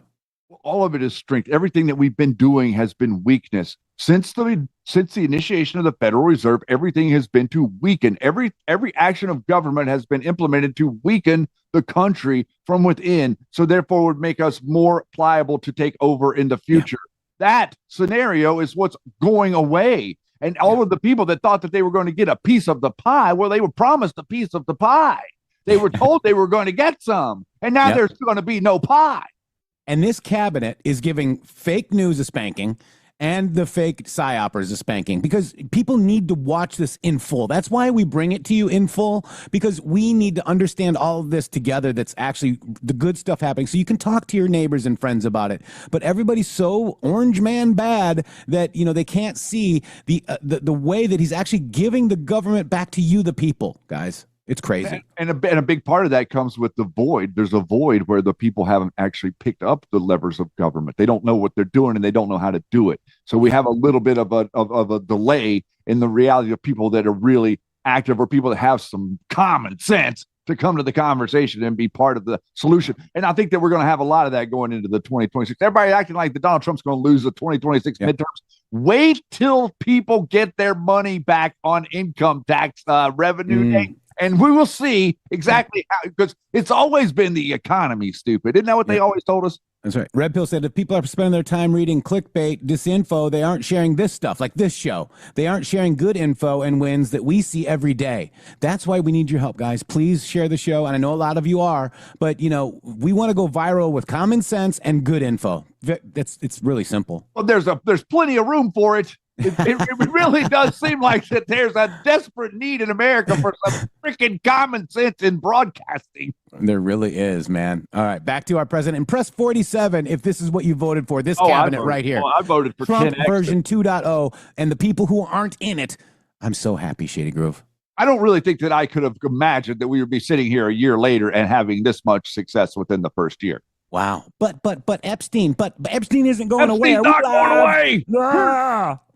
Epstein is not going to put money in your pocket. Sorry. And he was arrested. And he was in jail. And he's been under dead. Trump. Been dead. Dead. Doornail dead. Here we go. Back Stop to beating the dead horse. Bobby and I are doing together is really remarkable. But again, just gratitude. Look at all those 47s. Yeti, look at them all. And so grateful to you. The final thing I'll say, a lot of gratitude to Secretary Marco Rubio for wearing his Aggie maroon tie as a reflection of Texas A&M beating Florida handily about a month ago. So Marco, I want to thank you, and much gratitude and joy in my heart as well. Yes. But thank you, sir. We also have to say something about China with one of the largest purchases ever in our country, the soybeans. Yes, sir. And so I want to thank President Xi. We had a great meeting. We were in South Korea, and I went to a lot of other places too, but we met in South Korea, and President Xi was great. And China gave us among the largest orders in the history of your world, agriculture. That's right. So. And sir, may I say, this is the remarkable result of real leadership, and your real leadership. Just a couple of days ago, China announced that they were going to halt all purchases from Brazil because they had found some irregularities in some of the soybeans they're buying from Brazil. And what that means is a continued signal that this country and our farmers produce the best, highest quality soybeans, sorghum, et cetera, in the world. And what you've been able to do is open those markets up and, again, move toward an era where our farmers are not so reliant on government checks, but they have the markets to sell their product. Having said that, we do have a bridge payment we'll be announcing with you next week, as we're still trying to recover from the Biden years. That's right. To help the farmers. We're going to help the farmers. They did not help the farmers. That's right. Thank you very much. Thank you, sir. Scott? Mr. President, it's been a great year on the economy, but the best is yet to come. The tens of trillions of dollars that have come in investment, both the portfolio investment by companies, investment by countries, that is turning into a CapEx boom for the U.S. Capital expenditures up 15% in history. When CapEx is up, jobs will follow. The One Big Beautiful Bill is incredible, as you said, thanks to your leadership, along with Speaker Johnson, Senator Leader Thune, we had that done on July 4th, which everyone said was impossible.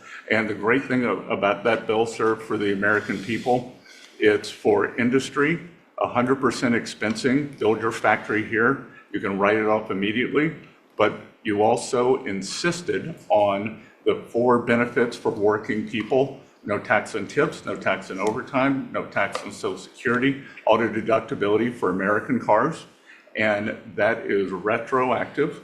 So as a result, in 2026, we are going to see very substantial tax refunds in the first quarter. So the best way to address the affordability crisis is to give Americans more money in their pockets, which is what this bill has done. We're going to see real wage increases. I think next year is going to be a fantastic year. Taxes, deregulation, energy certainty. That's why everyone with your leadership is coming to America. Bond market had its best year since 2020. Everyone said couldn't be done. So we're going to have growth. We've had 2 4% quarters before the Schumer shutdown. We're going to go back to that. So not only are we going to have great growth, but it's going to be low inflationary growth.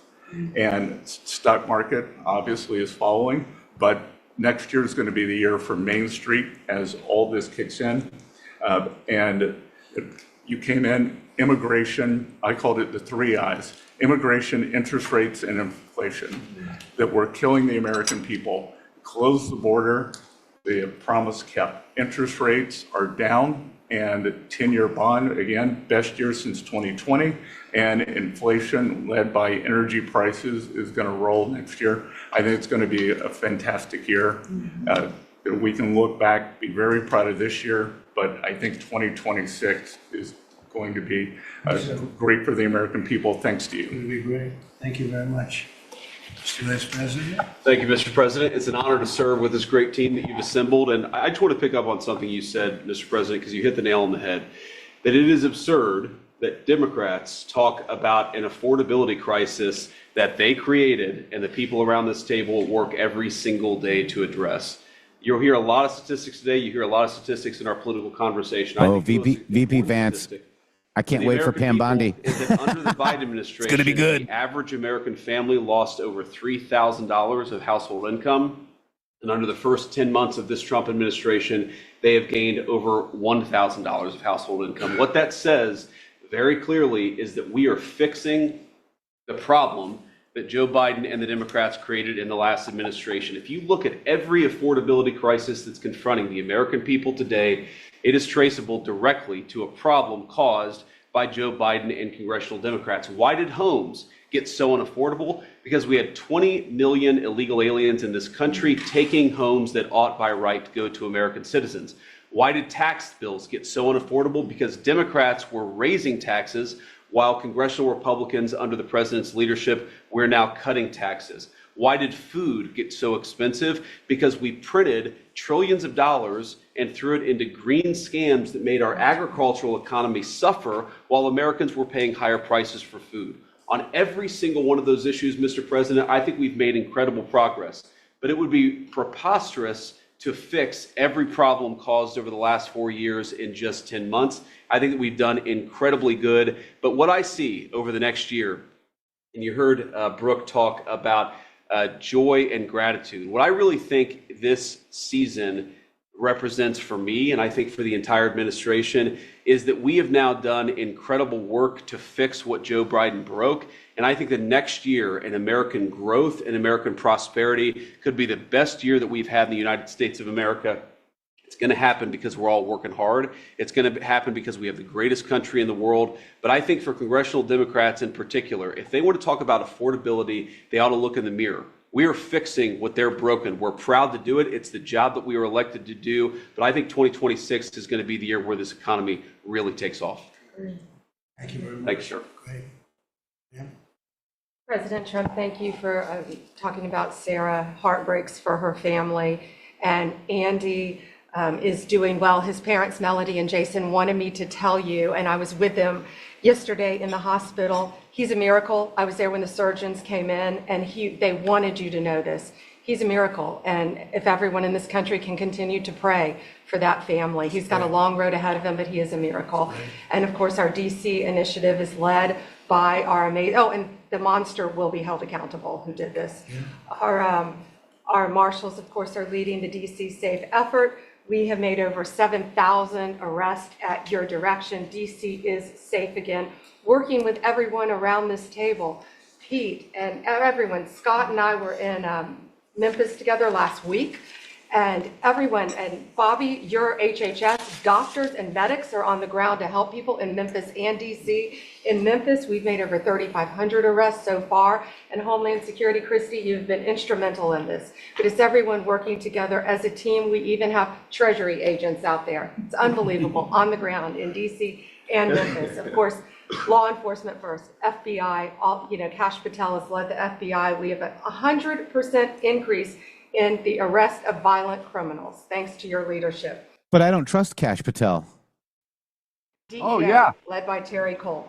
Over 45 million fentanyl pills, 4,200 kilos fentanyl powder. That is the equivalent of 347 million potential lethal doses. That's unbelievable that you've taken off the streets of our country. And the weight of all the drugs combined taken off by DEA is the weight of 17 full semi-trucks of the drugs just since you've been in office, the drugs that had flowed into this country under the previous administration. ATF, led by Rob Sakata, has seized more than 31,000 illegal guns. 31,000. Unbelievable at your leadership. 19,000 of those were from trafficking cases. We've been sued on the legal front now. We have been sued 575 times. 575 times. More than every administration going back to Reagan combined. Most recently, yesterday, I was sued by an immigration judge who we fired. One of the reasons, she said she was a woman. Last I checked, I was a woman as well. 24 Supreme Court wins, President Trump, 92% success rate. We told you it would take a while to get to the Supreme Court. We're doing it at record speed, led by John Sauer, of course, Sarah and Hosh, all working together. So question, is the mainstream media telling you about all those Supreme Court wins? I mean, listen to what she's rattling off. This is called success, guys. Yeah, but they don't. What they do is they just talk about how he was stopped, because the psyop is they're showing that they're able to stop him so that more people join the party and try to do stupid stuff to stop him. But they don't tell you that not a single one of them has won.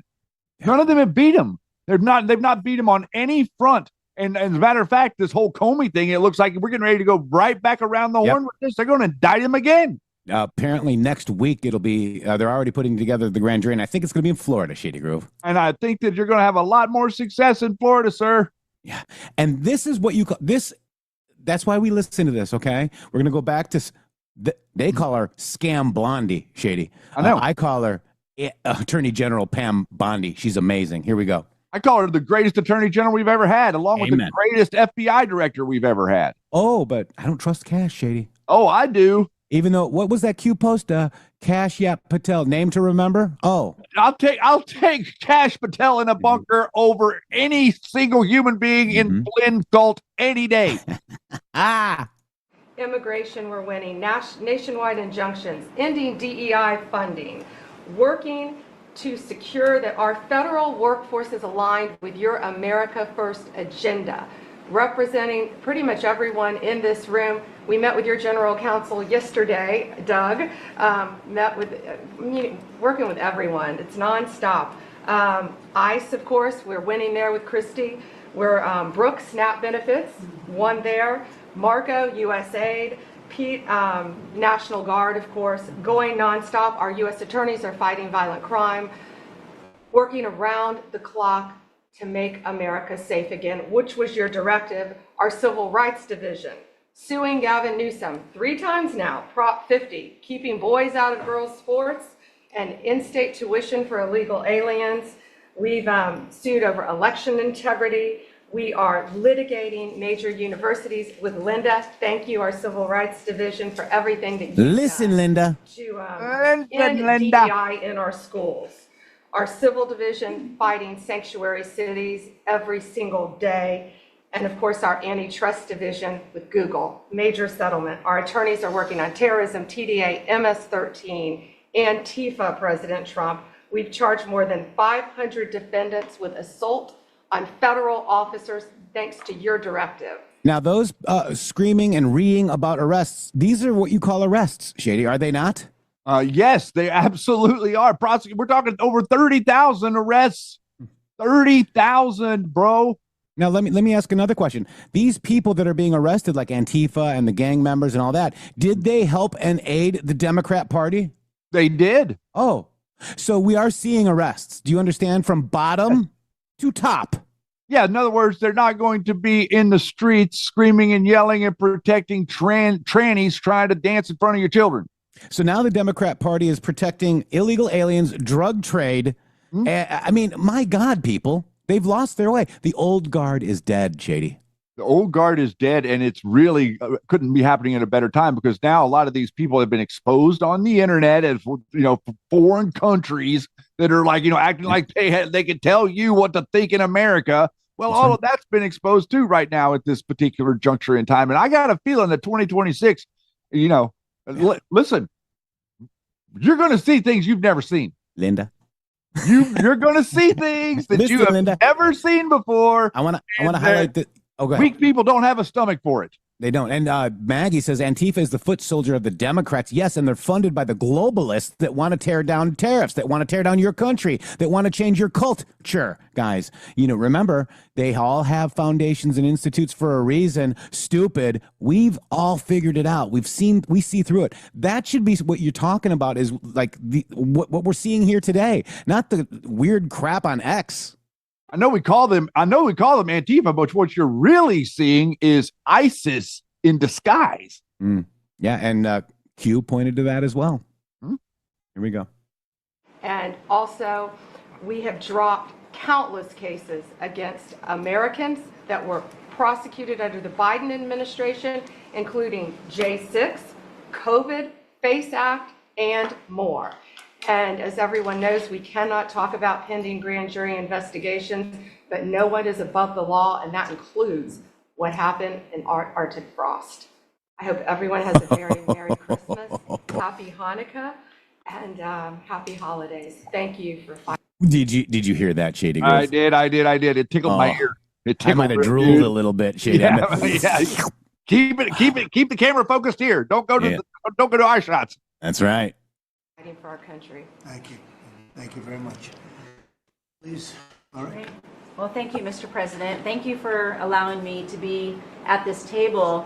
When I came on board, I knew really none of you in this last year, and it's been a year, Mr. President, since I've had the pleasure to serve this country on the workforce. Everybody said the Department of Labor would be quiet, fly under the radar. You won't have to do too much. Absolutely not, because you made the American people realize the American dream is real for the American workforce. And it's been under your leadership, Mr. President, that over 2 million jobs that has been created since you started have been native-born workers. And that is the difference between this presidency, this administration, as opposed to the Biden administration, where mostly foreign-born or federal government jobs. And I think through the private sector, over 2 million jobs of native born. And so the Labor Department has wasted no time in putting that into action with our Make America Skilled Again, either grant dollars, but the intentionality of the apprenticeship program, 1 million active apprentices across this country. We have done over 250,000 new apprentices so far in the first year. 250,000 apprenticeships. 2,000 new apprenticeship programs. Why That's do we insane. need apprenticeship programs with the men and women in the trades? Because of the leadership of onshoring and reshoring, and have a lot of these companies reinvest in America. We have to build this country. we can. You know, Shady, I want to, another argument from the left is, do you think Americans are going to do these jobs? I mean, she didn't like point to that we're bringing in all these AI factories and they have, you know, ecosystems around them. You know, we got macroeconomics and then the micro around the, you know, where these factories and whatnot are located. You need, you know, sandwich shops, you need, you know, garbage men, you need all the stuff that supports, you know, a business. You know, and then we're giving people apprenticeships to level up their education, guys. Trade schools are amazing. And, you know, our new trades include the computers, the AIs, the programming, the networking, you know, all of that. And, you know, because of our schools being so woke, nobody learned this stuff, guys. So we have to hire people from India to do the job that somebody could do here, guys. This is what they're fixing. And it needs to be explained that even during the Biden administration, there were there's always for the last 20 to 25 years, there's been between 5 and 8 million trade jobs open that can't be filled because there's not people smart enough to take to do the work. I mean, it's like to be a tradesman, it's a nice few steps above working at McDonald's. You actually have to have some skill set. You have to have some hand-eye coordination. You have to be able to like interface with customers and consumers. You have to be able to like run bids and talk to people. Those different things. You have to be able to balance your checkbooks. All these different things that I'm sorry, but were not mandatory learning in school for people. You know, you didn't learn some of these. You know, like why do we not use the American school system to teach entrepreneurship? You see, whenever I was going to school, it was all being switched around. Before I went to school, it seemed like my parents and my parents' parents got an education that taught them that you want to work for yourself, buddy. You want to get out there and be a success story. I got the message that you're going to be working for the man forever. That's the message that I got. You're going to be here. Let's do this little test on you. Are you going to be a garbage man, or are you going to be an attorney? You know, like that's the type of situation you're going to work for somebody. That's not America. I went to a trade school, a vocational school, they called it, and I learned to be a stripper, Shady. I know, and you were one of the best ones I'd ever seen. I was. Back to the president. Not do that without the tradesmen and women and the craftsmen of this country. And I think that, you know, Howard and I, we talked about that from the beginning, and we're going to have to lean in on that because we need the labor force, 700,000 new skilled jobs with electricians, construction workers, machinists, and so forth. And as I traveled with the vice president as well, we see that on the manufacturing floors of this country, they're in desperate need. The Department of Labor are going to get the workforce skilled again. Working with Secretary McMahon as we move a lot of the education out to our respective states, we are now working together, and we have deployed $86 million in investments, and a lot of that is in AI infrastructure jobs to have our new workforce proficient and literate in AI if we're going to continue to lead the AI race, and we're working on that. And the Department of Labor is now creating and will soon launch the AI infrastructure and workforce hub, which we will be able to track that metrics to see exactly if these dollars are going correctly. Integrating education and workforce with, obviously, Administrator Leffler and I are on the road a lot together because we're talking about Main Street as well as a lot of the manufacturing jobs and how we're being an ally to our businesses as opposed to an adversary. For far too long under the Biden administration, we were adversaries to our business owners, and we want to give them a leg up always and make sure that we're paying attention. And we want our workforce to be educated. We do not need the numbers that we have seen across this country where our 4th through 8th graders cannot read, write, or do any math, and they are our future workforce. We have to depend on the American worker first. Also, lowering healthcare costs in line with the executive order. I'm working with Treasury and HHS, and rulemaking is underway to expand healthcare transparency and make pricing more affordable for our employers who offer these to their employees. Promoting retirement security. The department rescinded the Biden administration's guidance that restricted the use of crypto in the retirement investments, and we're seeing more and more of that. Where we also rescinded the supplemental statement that discouraged the fiduciaries from considering the alternative assets for 401ks, and that will also come through the Department of Labor, that rulemaking. Ending abuse of cheap foreign labor at the expense of the American worker. We launched over 200 investigations into companies who will have abused and or fraudulently against the American worker. So Project Firewall was released. Thank you, Mr. President. We want the trained workforce, but we will root out the fraud and abuse, and we'll protect the American worker first. And slashing the job-killing regulations. The department has rescinded discriminatory DEI practices. And I will tell you, reducing compliance costs for businesses, as it was for DEI, has saved American businesses nearly $1 billion this year by just getting rid of DEI for that compliance cost that they've had to do. So, Mr. President, continuing to skill the American worker, the American workforce is going to be my mission. We have to do it faster. We have to do it quicker. We have to build so that the American people can realize that American dream that you have laid out so eloquently. And it's an honor to serve under this administration and to talk to the American workers who believe in the American dream again, the pride on their face, the pride of the American worker, the skilled men and women who build with their hands. It's an honor. Thank you, and Merry Christmas. Very good job. Thank you very much. Chris? Mr. President, I am honored and frankly inspired to sit at this table with this incredible team of leaders that work every day for one and only one constituency, the American people. Not this group or that group, the American people. The price of energy is very much on the mind of Americans. The biggest determinant of the price of energy is politicians, political leaders, and policies. That's what drives energy prices. Under your leadership, what we've seen in the United States is just a steady drop in the price of gasoline, a huge consumer cost for Americans.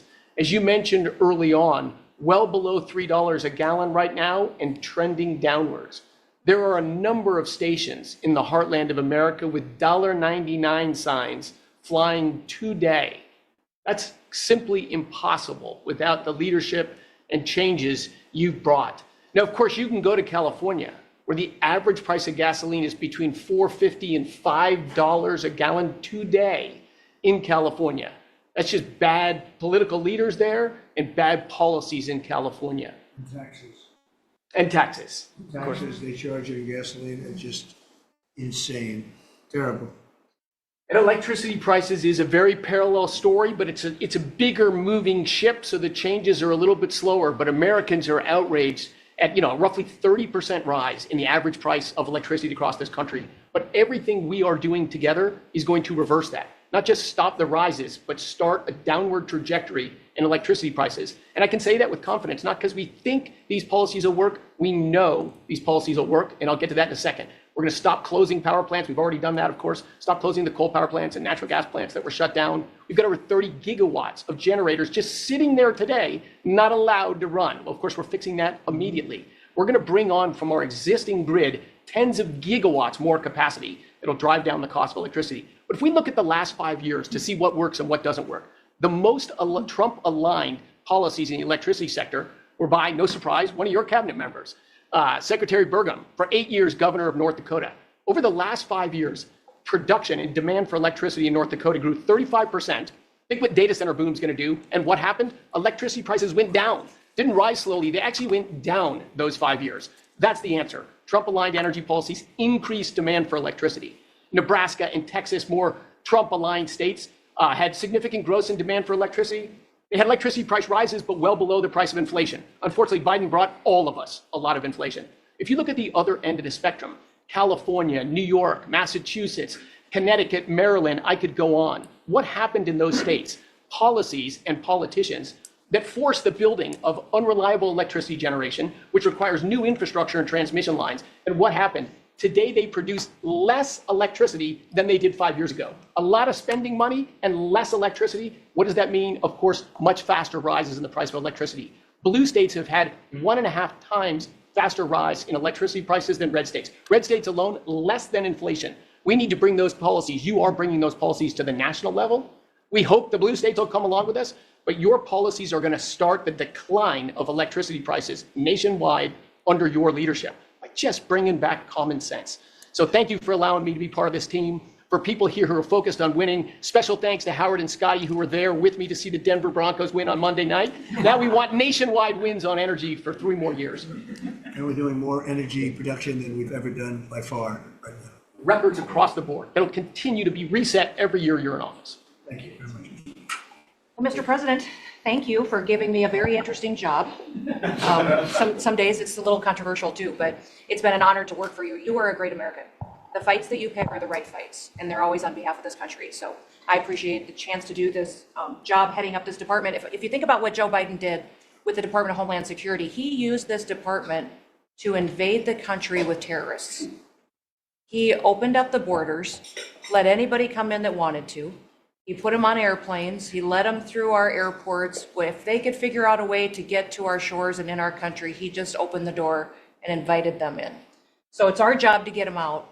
And I want to thank you for this team, because I look around the table and I think every single person here has helped me do my job over the last year. They've supported us at the border and given us resources. Marco negotiates all the travel documents and relationships with other countries to take their people home. 2 million people have gone home already. The people that were here illegally, you've removed from our country and sent home. And we're going to send more home for the holidays too, and make sure that they get to be with their families in their countries. Yes. Mostly the bad ones. That's right. Pam. Focus is the bad ones. That's right. There are a lot of them. Terrible, horrible people. And Pam makes sure she's fighting for us in court so that we can get up every day and be bold. We're going to hire our 10,000th ICE officer, will be on the job within 10 days. So we have hired 10,000. We've had hundreds of thousands of applications. We've got within the department, TSA went through this government shutdown without any delays. They all showed up for their shifts and worked hard doing security. And they have been absolutely fantastic. Sir, you made it through hurricane season without a hurricane. Yeah. And so FEMA, you kept the hurricanes away. So we appreciate that. And FEMA is deploying resources and dollars 150% faster than ever before. So if somebody does have something bad that happens to them, you are immediately there helping them and telling them they have the resources to get back up on their feet. So we have built and deployed hundreds of miles of border already. You have cut the fentanyl flow over the southern border by over 56%. You've saved hundreds of millions of lives with the cocaine you've blown up in the Caribbean. And, you told me to look into Minnesota and their fraud on visas and their programs. 50% of them are fraudulent, which means that wacko Governor Walz either is an idiot or he did it on purpose. And I think he's both, sir.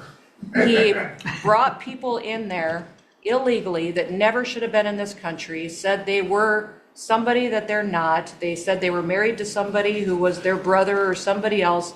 Fraudulent visa applications, signed up for government programs, took hundreds of billions of dollars from the taxpayers, and we're going to remove them and we're going to get our money back. And we're going to, this next year, make sure that we only put people in leadership positions in this country that love this country and have its back. So thank you for letting us get up every day and have a purpose. We appreciate you. Appreciate it. Mr. President, you're exactly right. We are saving this country. We're doing it one Main Street at a time, and we're doing it at record speed and at record levels. Under your leadership, small business optimism, according to the U.S. Chamber Index for small businesses, has reached an all-time high in the history of that index. So on Main Street, the economy is coming back thanks to your leadership, thanks to getting Biden inflation under control. Small businesses' number one concern right now is finding skilled labor, and that's why Secretary Chavez DeRemer and I have entered into an MOU to speed that workforce to small businesses that under this administration are now at record levels. 36 million small businesses have now taken on board, for the first time in the SBA's history, $100 billion. That's $45 billion in small business lending at 85,000 small businesses, most of that under your term, and $52 billion out to small business investment companies. So we are running this agency like the best run bank in the country. We are growing small businesses across Main Street, and we're deregulating to the tune of $100 billion, working with all my fellow cabinet members. And thank you for putting together the best cabinet in history. Iron sharpens iron. And thank you for bringing such a strong leadership group together. And then finally, I've walked factory floors from Alaska to Maine, and the workers, the small businesses, most manufacturers in this country are small businesses, 600,000 of them. They are so grateful to your fair trade, low inflation, deregulation agenda that is creating national security and economic security in this country like never before. So I want to also finally thank you for bringing faith back to the White House, to this administration. I want to thank Brooke for hosting the Cabinet Bible Study and invite everyone tomorrow to Bible study and making this country something that we can be so proud of under your leadership. And I am so blessed and honored to be part of this team. So thank you, Mr. President. Thank you very much. Thank you, Mr. President, for your leadership. I am truly grateful to be a member of your team here at this table to help support you in delivering on the promises that you made to the American people. You came in with a very clear mandate of taking on the rampant weaponization, politicization of the intelligence community and federal law enforcement, experiencing yourself, the deep state abusing their power as they have against you, your family, and so many of the American people. Bring out accountability truly for those who have abused their power, making sure that the intelligence community is supporting your efforts in keeping the American people safe, secure, and free, and being the president of peace. I'm grateful to be in this position as your Director of National Intelligence to support you in these efforts, and I'll cover very briefly what we've done over the last year under your leadership and what we look forward to continuing to focus on next year. First of all, under your leadership, again, we've taken on a historic effort for transparency, declassification, and exposing these abuses of power by these deep state actors. We've declassified over 500,000 documents, many of which had never been seen before by the American people, put them online to bring about this level of transparency. We formed a weaponization working group, again, to be able to go after a lot of these abuses of power that have never seen the light of day, to support the accountability that under Pam Bondi's leadership in the Department of Justice is coming about. Secondly, bring about reforms to the intelligence community to make sure that we have the most effective and efficient and focused workforce that's really working on bringing about the priorities you have laid out in ensuring our country's security. And lastly, Mr. President, working with many of our partners here around the table is going after these domestic threats. We have threats coming from both Islamist ideology as well as Islamist terrorists, foreign terrorist organizations, and those who seek to do harm to the American people, many of whom were let in across our borders under the previous administration. We are focused on these tasks and this imperative for the American people, and just appreciate your leadership, Mr. President, in empowering us to be able to conduct this service. Merry Christmas. Thank you very much. Thank you. Merry Christmas. Say it loud and clear. Lee? Mr. President, your team at the Trump EPA has been crushing it all year to fix the big mess that we inherited and deliver amazing results for the American people. I've had the opportunity to visit all 50 states since confirmation earlier this year, and to hear from real people where they meet, where they live, and to bring their great ideas and their asks back to us to be able to deliver for them. At the Trump EPA, we have proven that you can both protect the environment and grow the economy. On the environmental front, since you were sworn in earlier this year, we have averaged a big environmental accomplishment every single day. On the 100th day, the 200th day, the 300th day of your presidency, each time we released a list of our top 100 environmental accomplishments. That has included a historic LA wildfire cleanup that you ordered us to complete in record time, which we did, and the Army Corps, under the leadership of our great Secretary of War, did their part as well. The federal government completely did all of the work needed to allow these residents and businesses to be able to rebuild, but poor leadership at the local and state level, unfortunately, is still resulting in these property owners unable to rebuild, and it's wrong. We also were able to reach an agreement with Mexico to be able to implement a plan to permanently end a decades-old raw sewage crisis on the southern border with Mexico. And Secretary Rubio and his team, Chris Landau, Ambassador Johnson, they've been amazing to get that done. On the deregulatory front, we have proudly launched a massive blitz that amounts to the largest deregulatory effort by any agency in the history of the United States. To put some perspective on it, in 1 year, at one agency, we will do more deregulation than entire presidencies have done across all agencies. It's incredible. You could go back across 4-year terms to 8-year terms. You've never seen this much deregulation. One agency, 1 year. In fact, when finalized, the proposed rescission of the 2009 Obama EPA endangerment finding amounts to the largest deregulatory action in the history of the United States of America.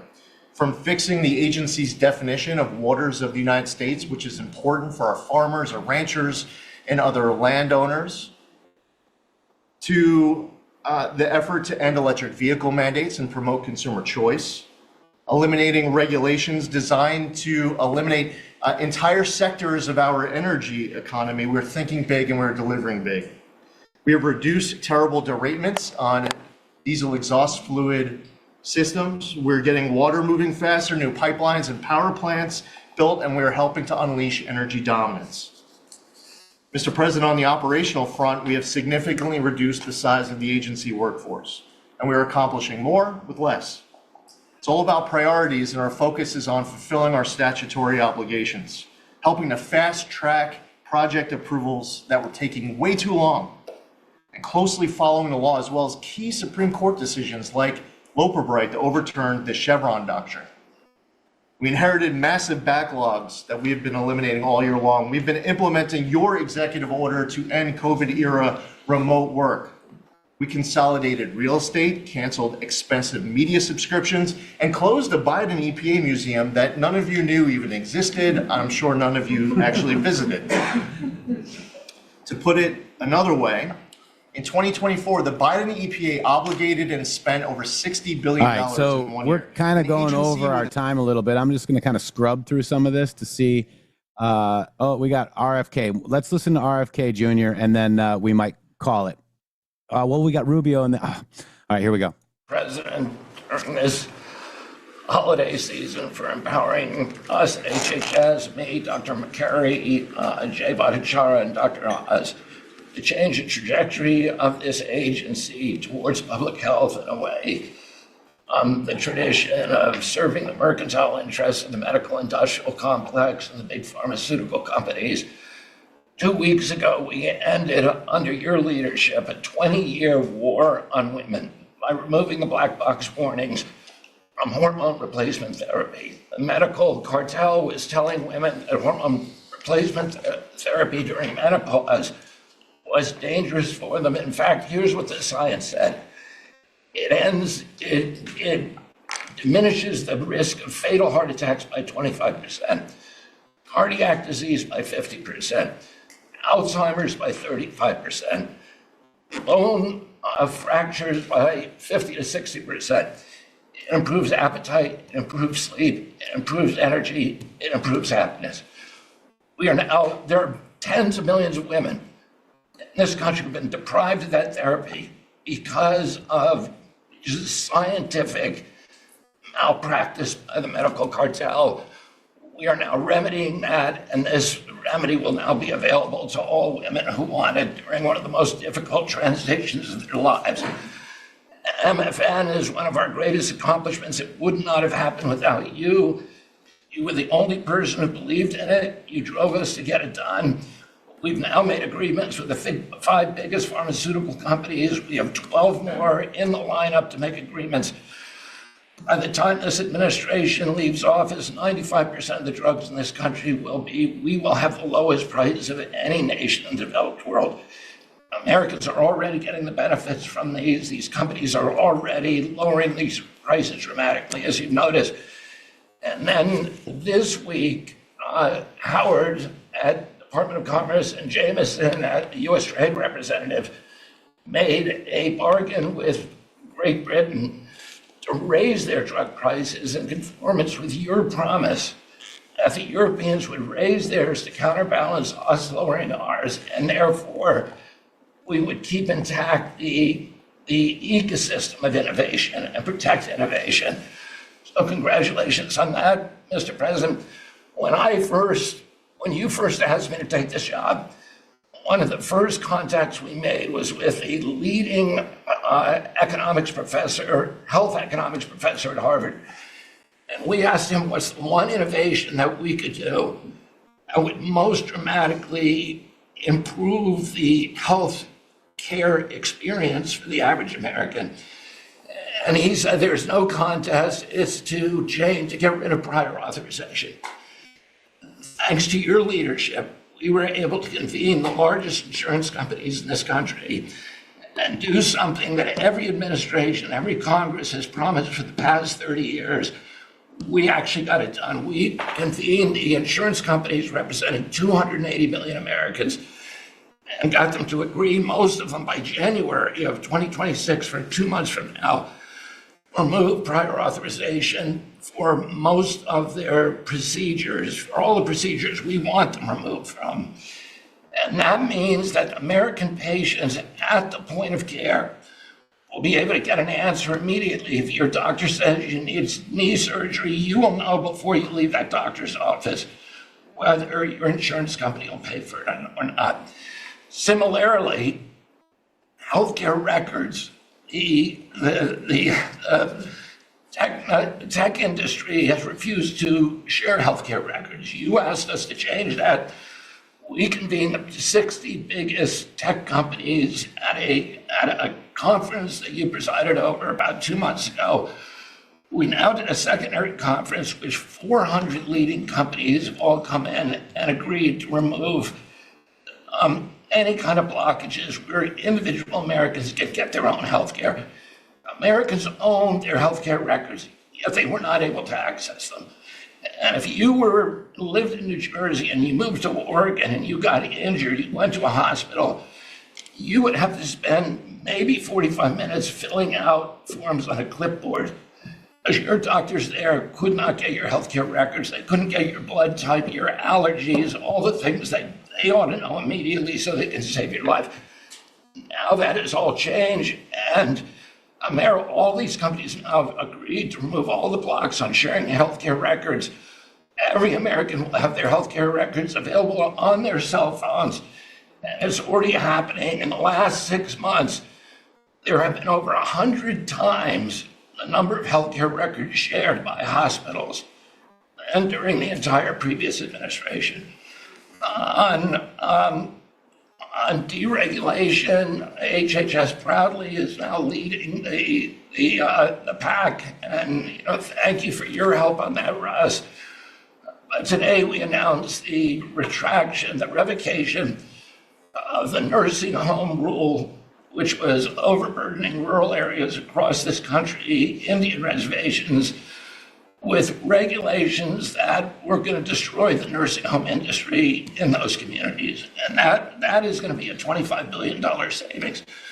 Those are some of the things that we're doing because of your leadership, President Trump. Thank you so much, and Merry Christmas to you. Thank you, Bob, very much. Great job. Well, Mr. President, you've assembled an incredibly talented group here. If you took a look at this group compared to any Fortune 500 leadership team, any group of startup folks, I mean, this is an amazing group in the breadth of what's being accomplished. And the timing couldn't be better because with your leadership and vision, you've set us up for this age of abundance as we head into next year, the 250th anniversary of this country. And what are we heading into that year? As we've talked around the table, you've heard about massively lower taxes, massively lower regulation, abundant energy, record capital investment coming in, job growth. I mean, we are set up to really have something to celebrate next year.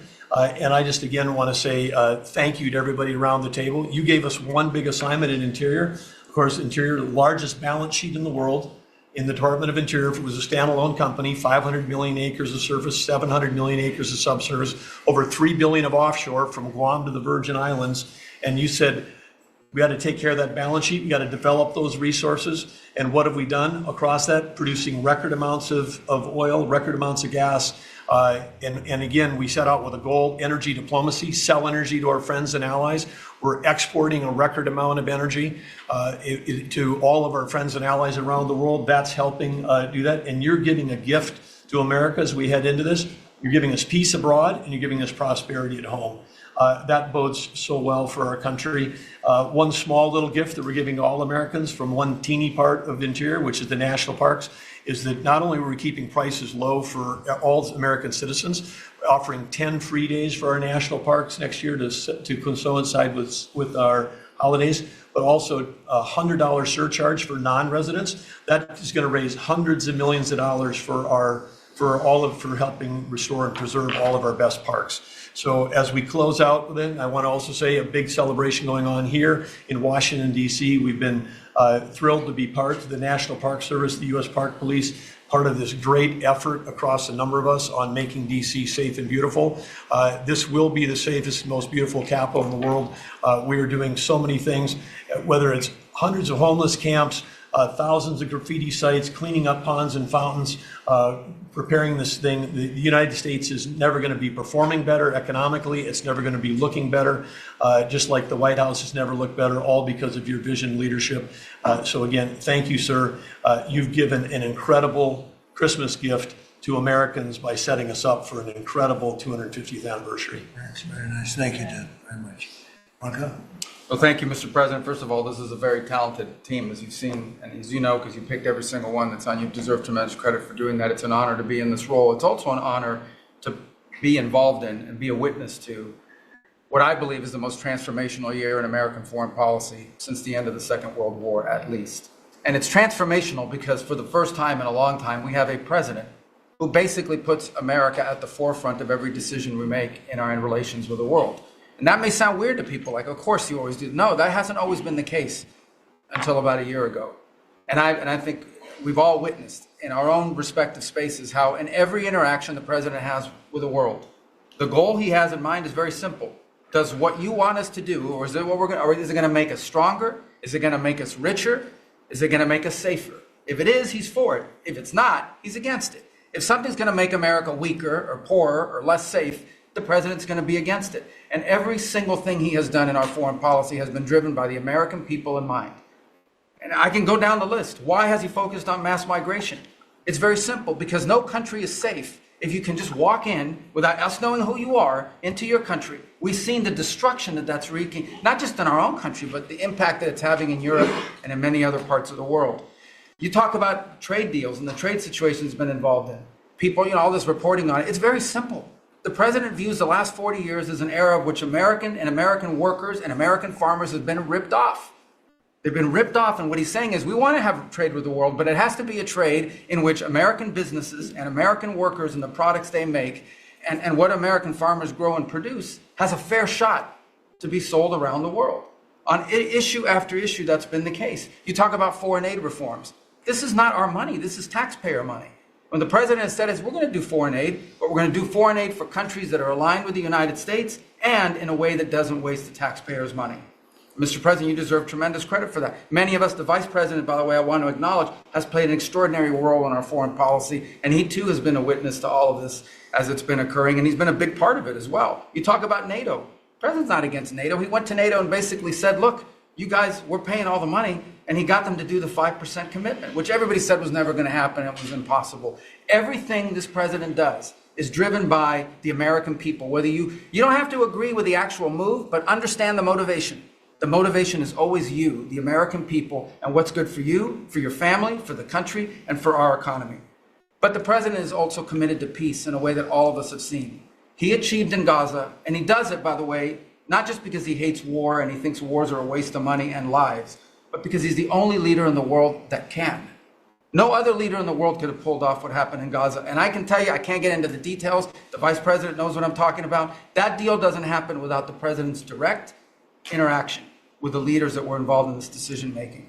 And everyone said that deal couldn't hold. And then the president shepherded through the United Nations of all places to get a global coalition of countries to line up behind the peace deal, behind the border peace. And it's still, every day is a challenge, but it's been driven personally by the president. It's the reason why we're involved in this whole Ukraine-Russia conflict. That's not our war. It's not the president's war. This war started, it never would have happened if you'd been president. But this war is going on, and the president is trying to end it, not because, listen, we got a million things to focus on in the world as a country, but he's the only leader in the world that can help end it. And that's why even as we speak to you now, Steve Woodcock is in Moscow trying to find a way to end this war, to save lives of 9,000 people, Mr. President, as you know, are dying every week. More people are dying a week in that war than have died in the entirety of the U.S.'s involvement in Afghanistan or Iraq. Just think about that, how bloody and destructive it is. The president's taken on this issue of Sudan personally, not send out deputies to do it. Again, far away from the United States, because he's the only leader in the world that can bring it about to an end, not to mention all the other peace deals, very dangerous ones like India and Pakistan, or Cambodia and Thailand. And so on all these things, Mr. President, I think you deserve tremendous credit for the transformational aspect of our foreign policy. For the first time in probably 4 decades, the American foreign policy is driven by what is good for America and Americans, whether it makes us safer and stronger and more prosperous. If it is, he's for it. If it doesn't, he's against it. And that sort of clarity is transformational. I close with this, and I know I'm last, so I wanted to be fast, but there was a lot to cover. I do want to say this is the most wonderful and magical time of the year. By that, of course, I'm referring to the college football playoffs. And I just want to say this as a point of personal privilege. And I'm a Florida Gator, but if the University of Miami gets screwed out of the college football playoffs after going 10-2 and beating Notre Dame, the whole thing should be scrapped, and you're going to have to take over it next year. Well, thank you all very much. It's terrific. I hope it wasn't too long, but it was very concise. It was good. We've done a lot. This group has done a lot. Amazing. Everybody at this table has done a fantastic. And Susie, thank you for doing a great job, as our chief has said. First female chief of staff in the history of. He's praising Susie Wiles. When you think of it, right? And she's the best. Thank you very much. Great job.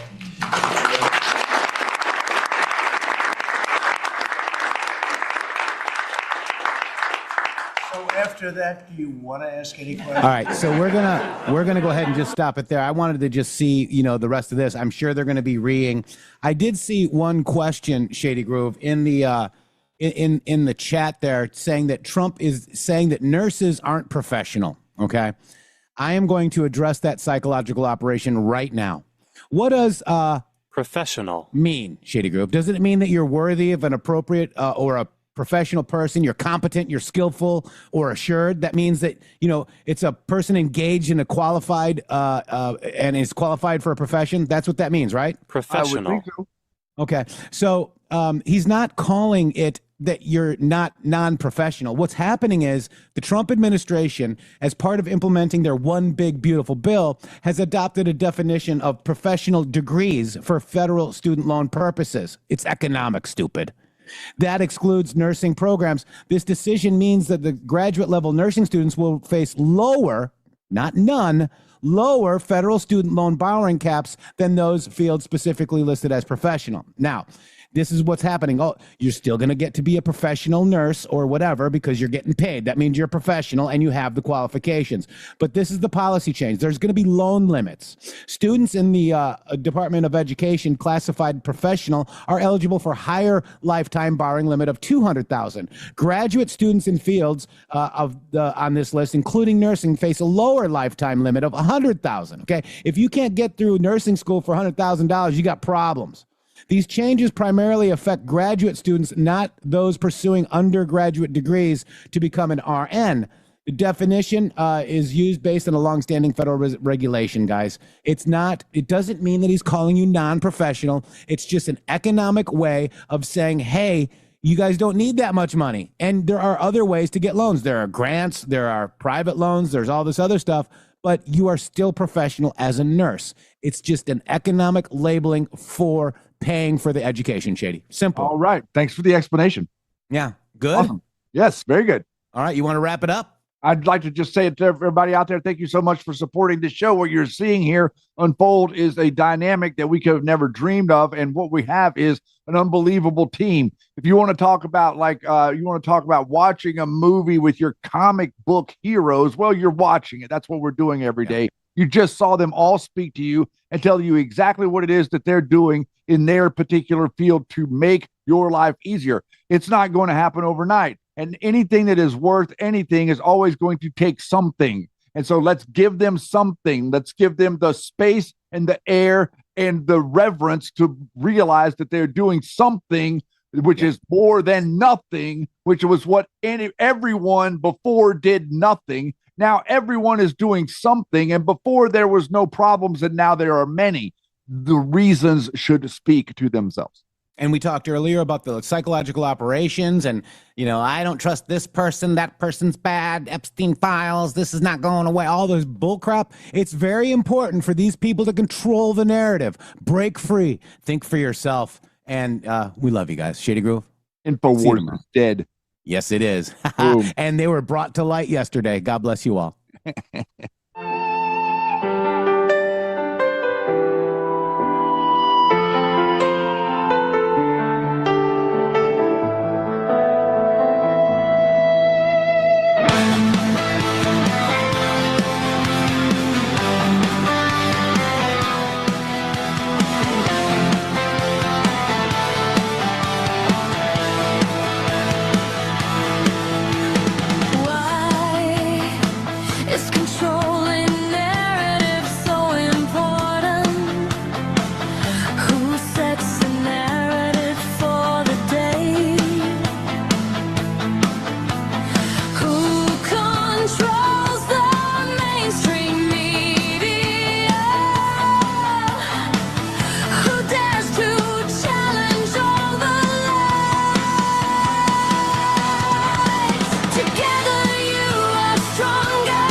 www.mg.show. Boom.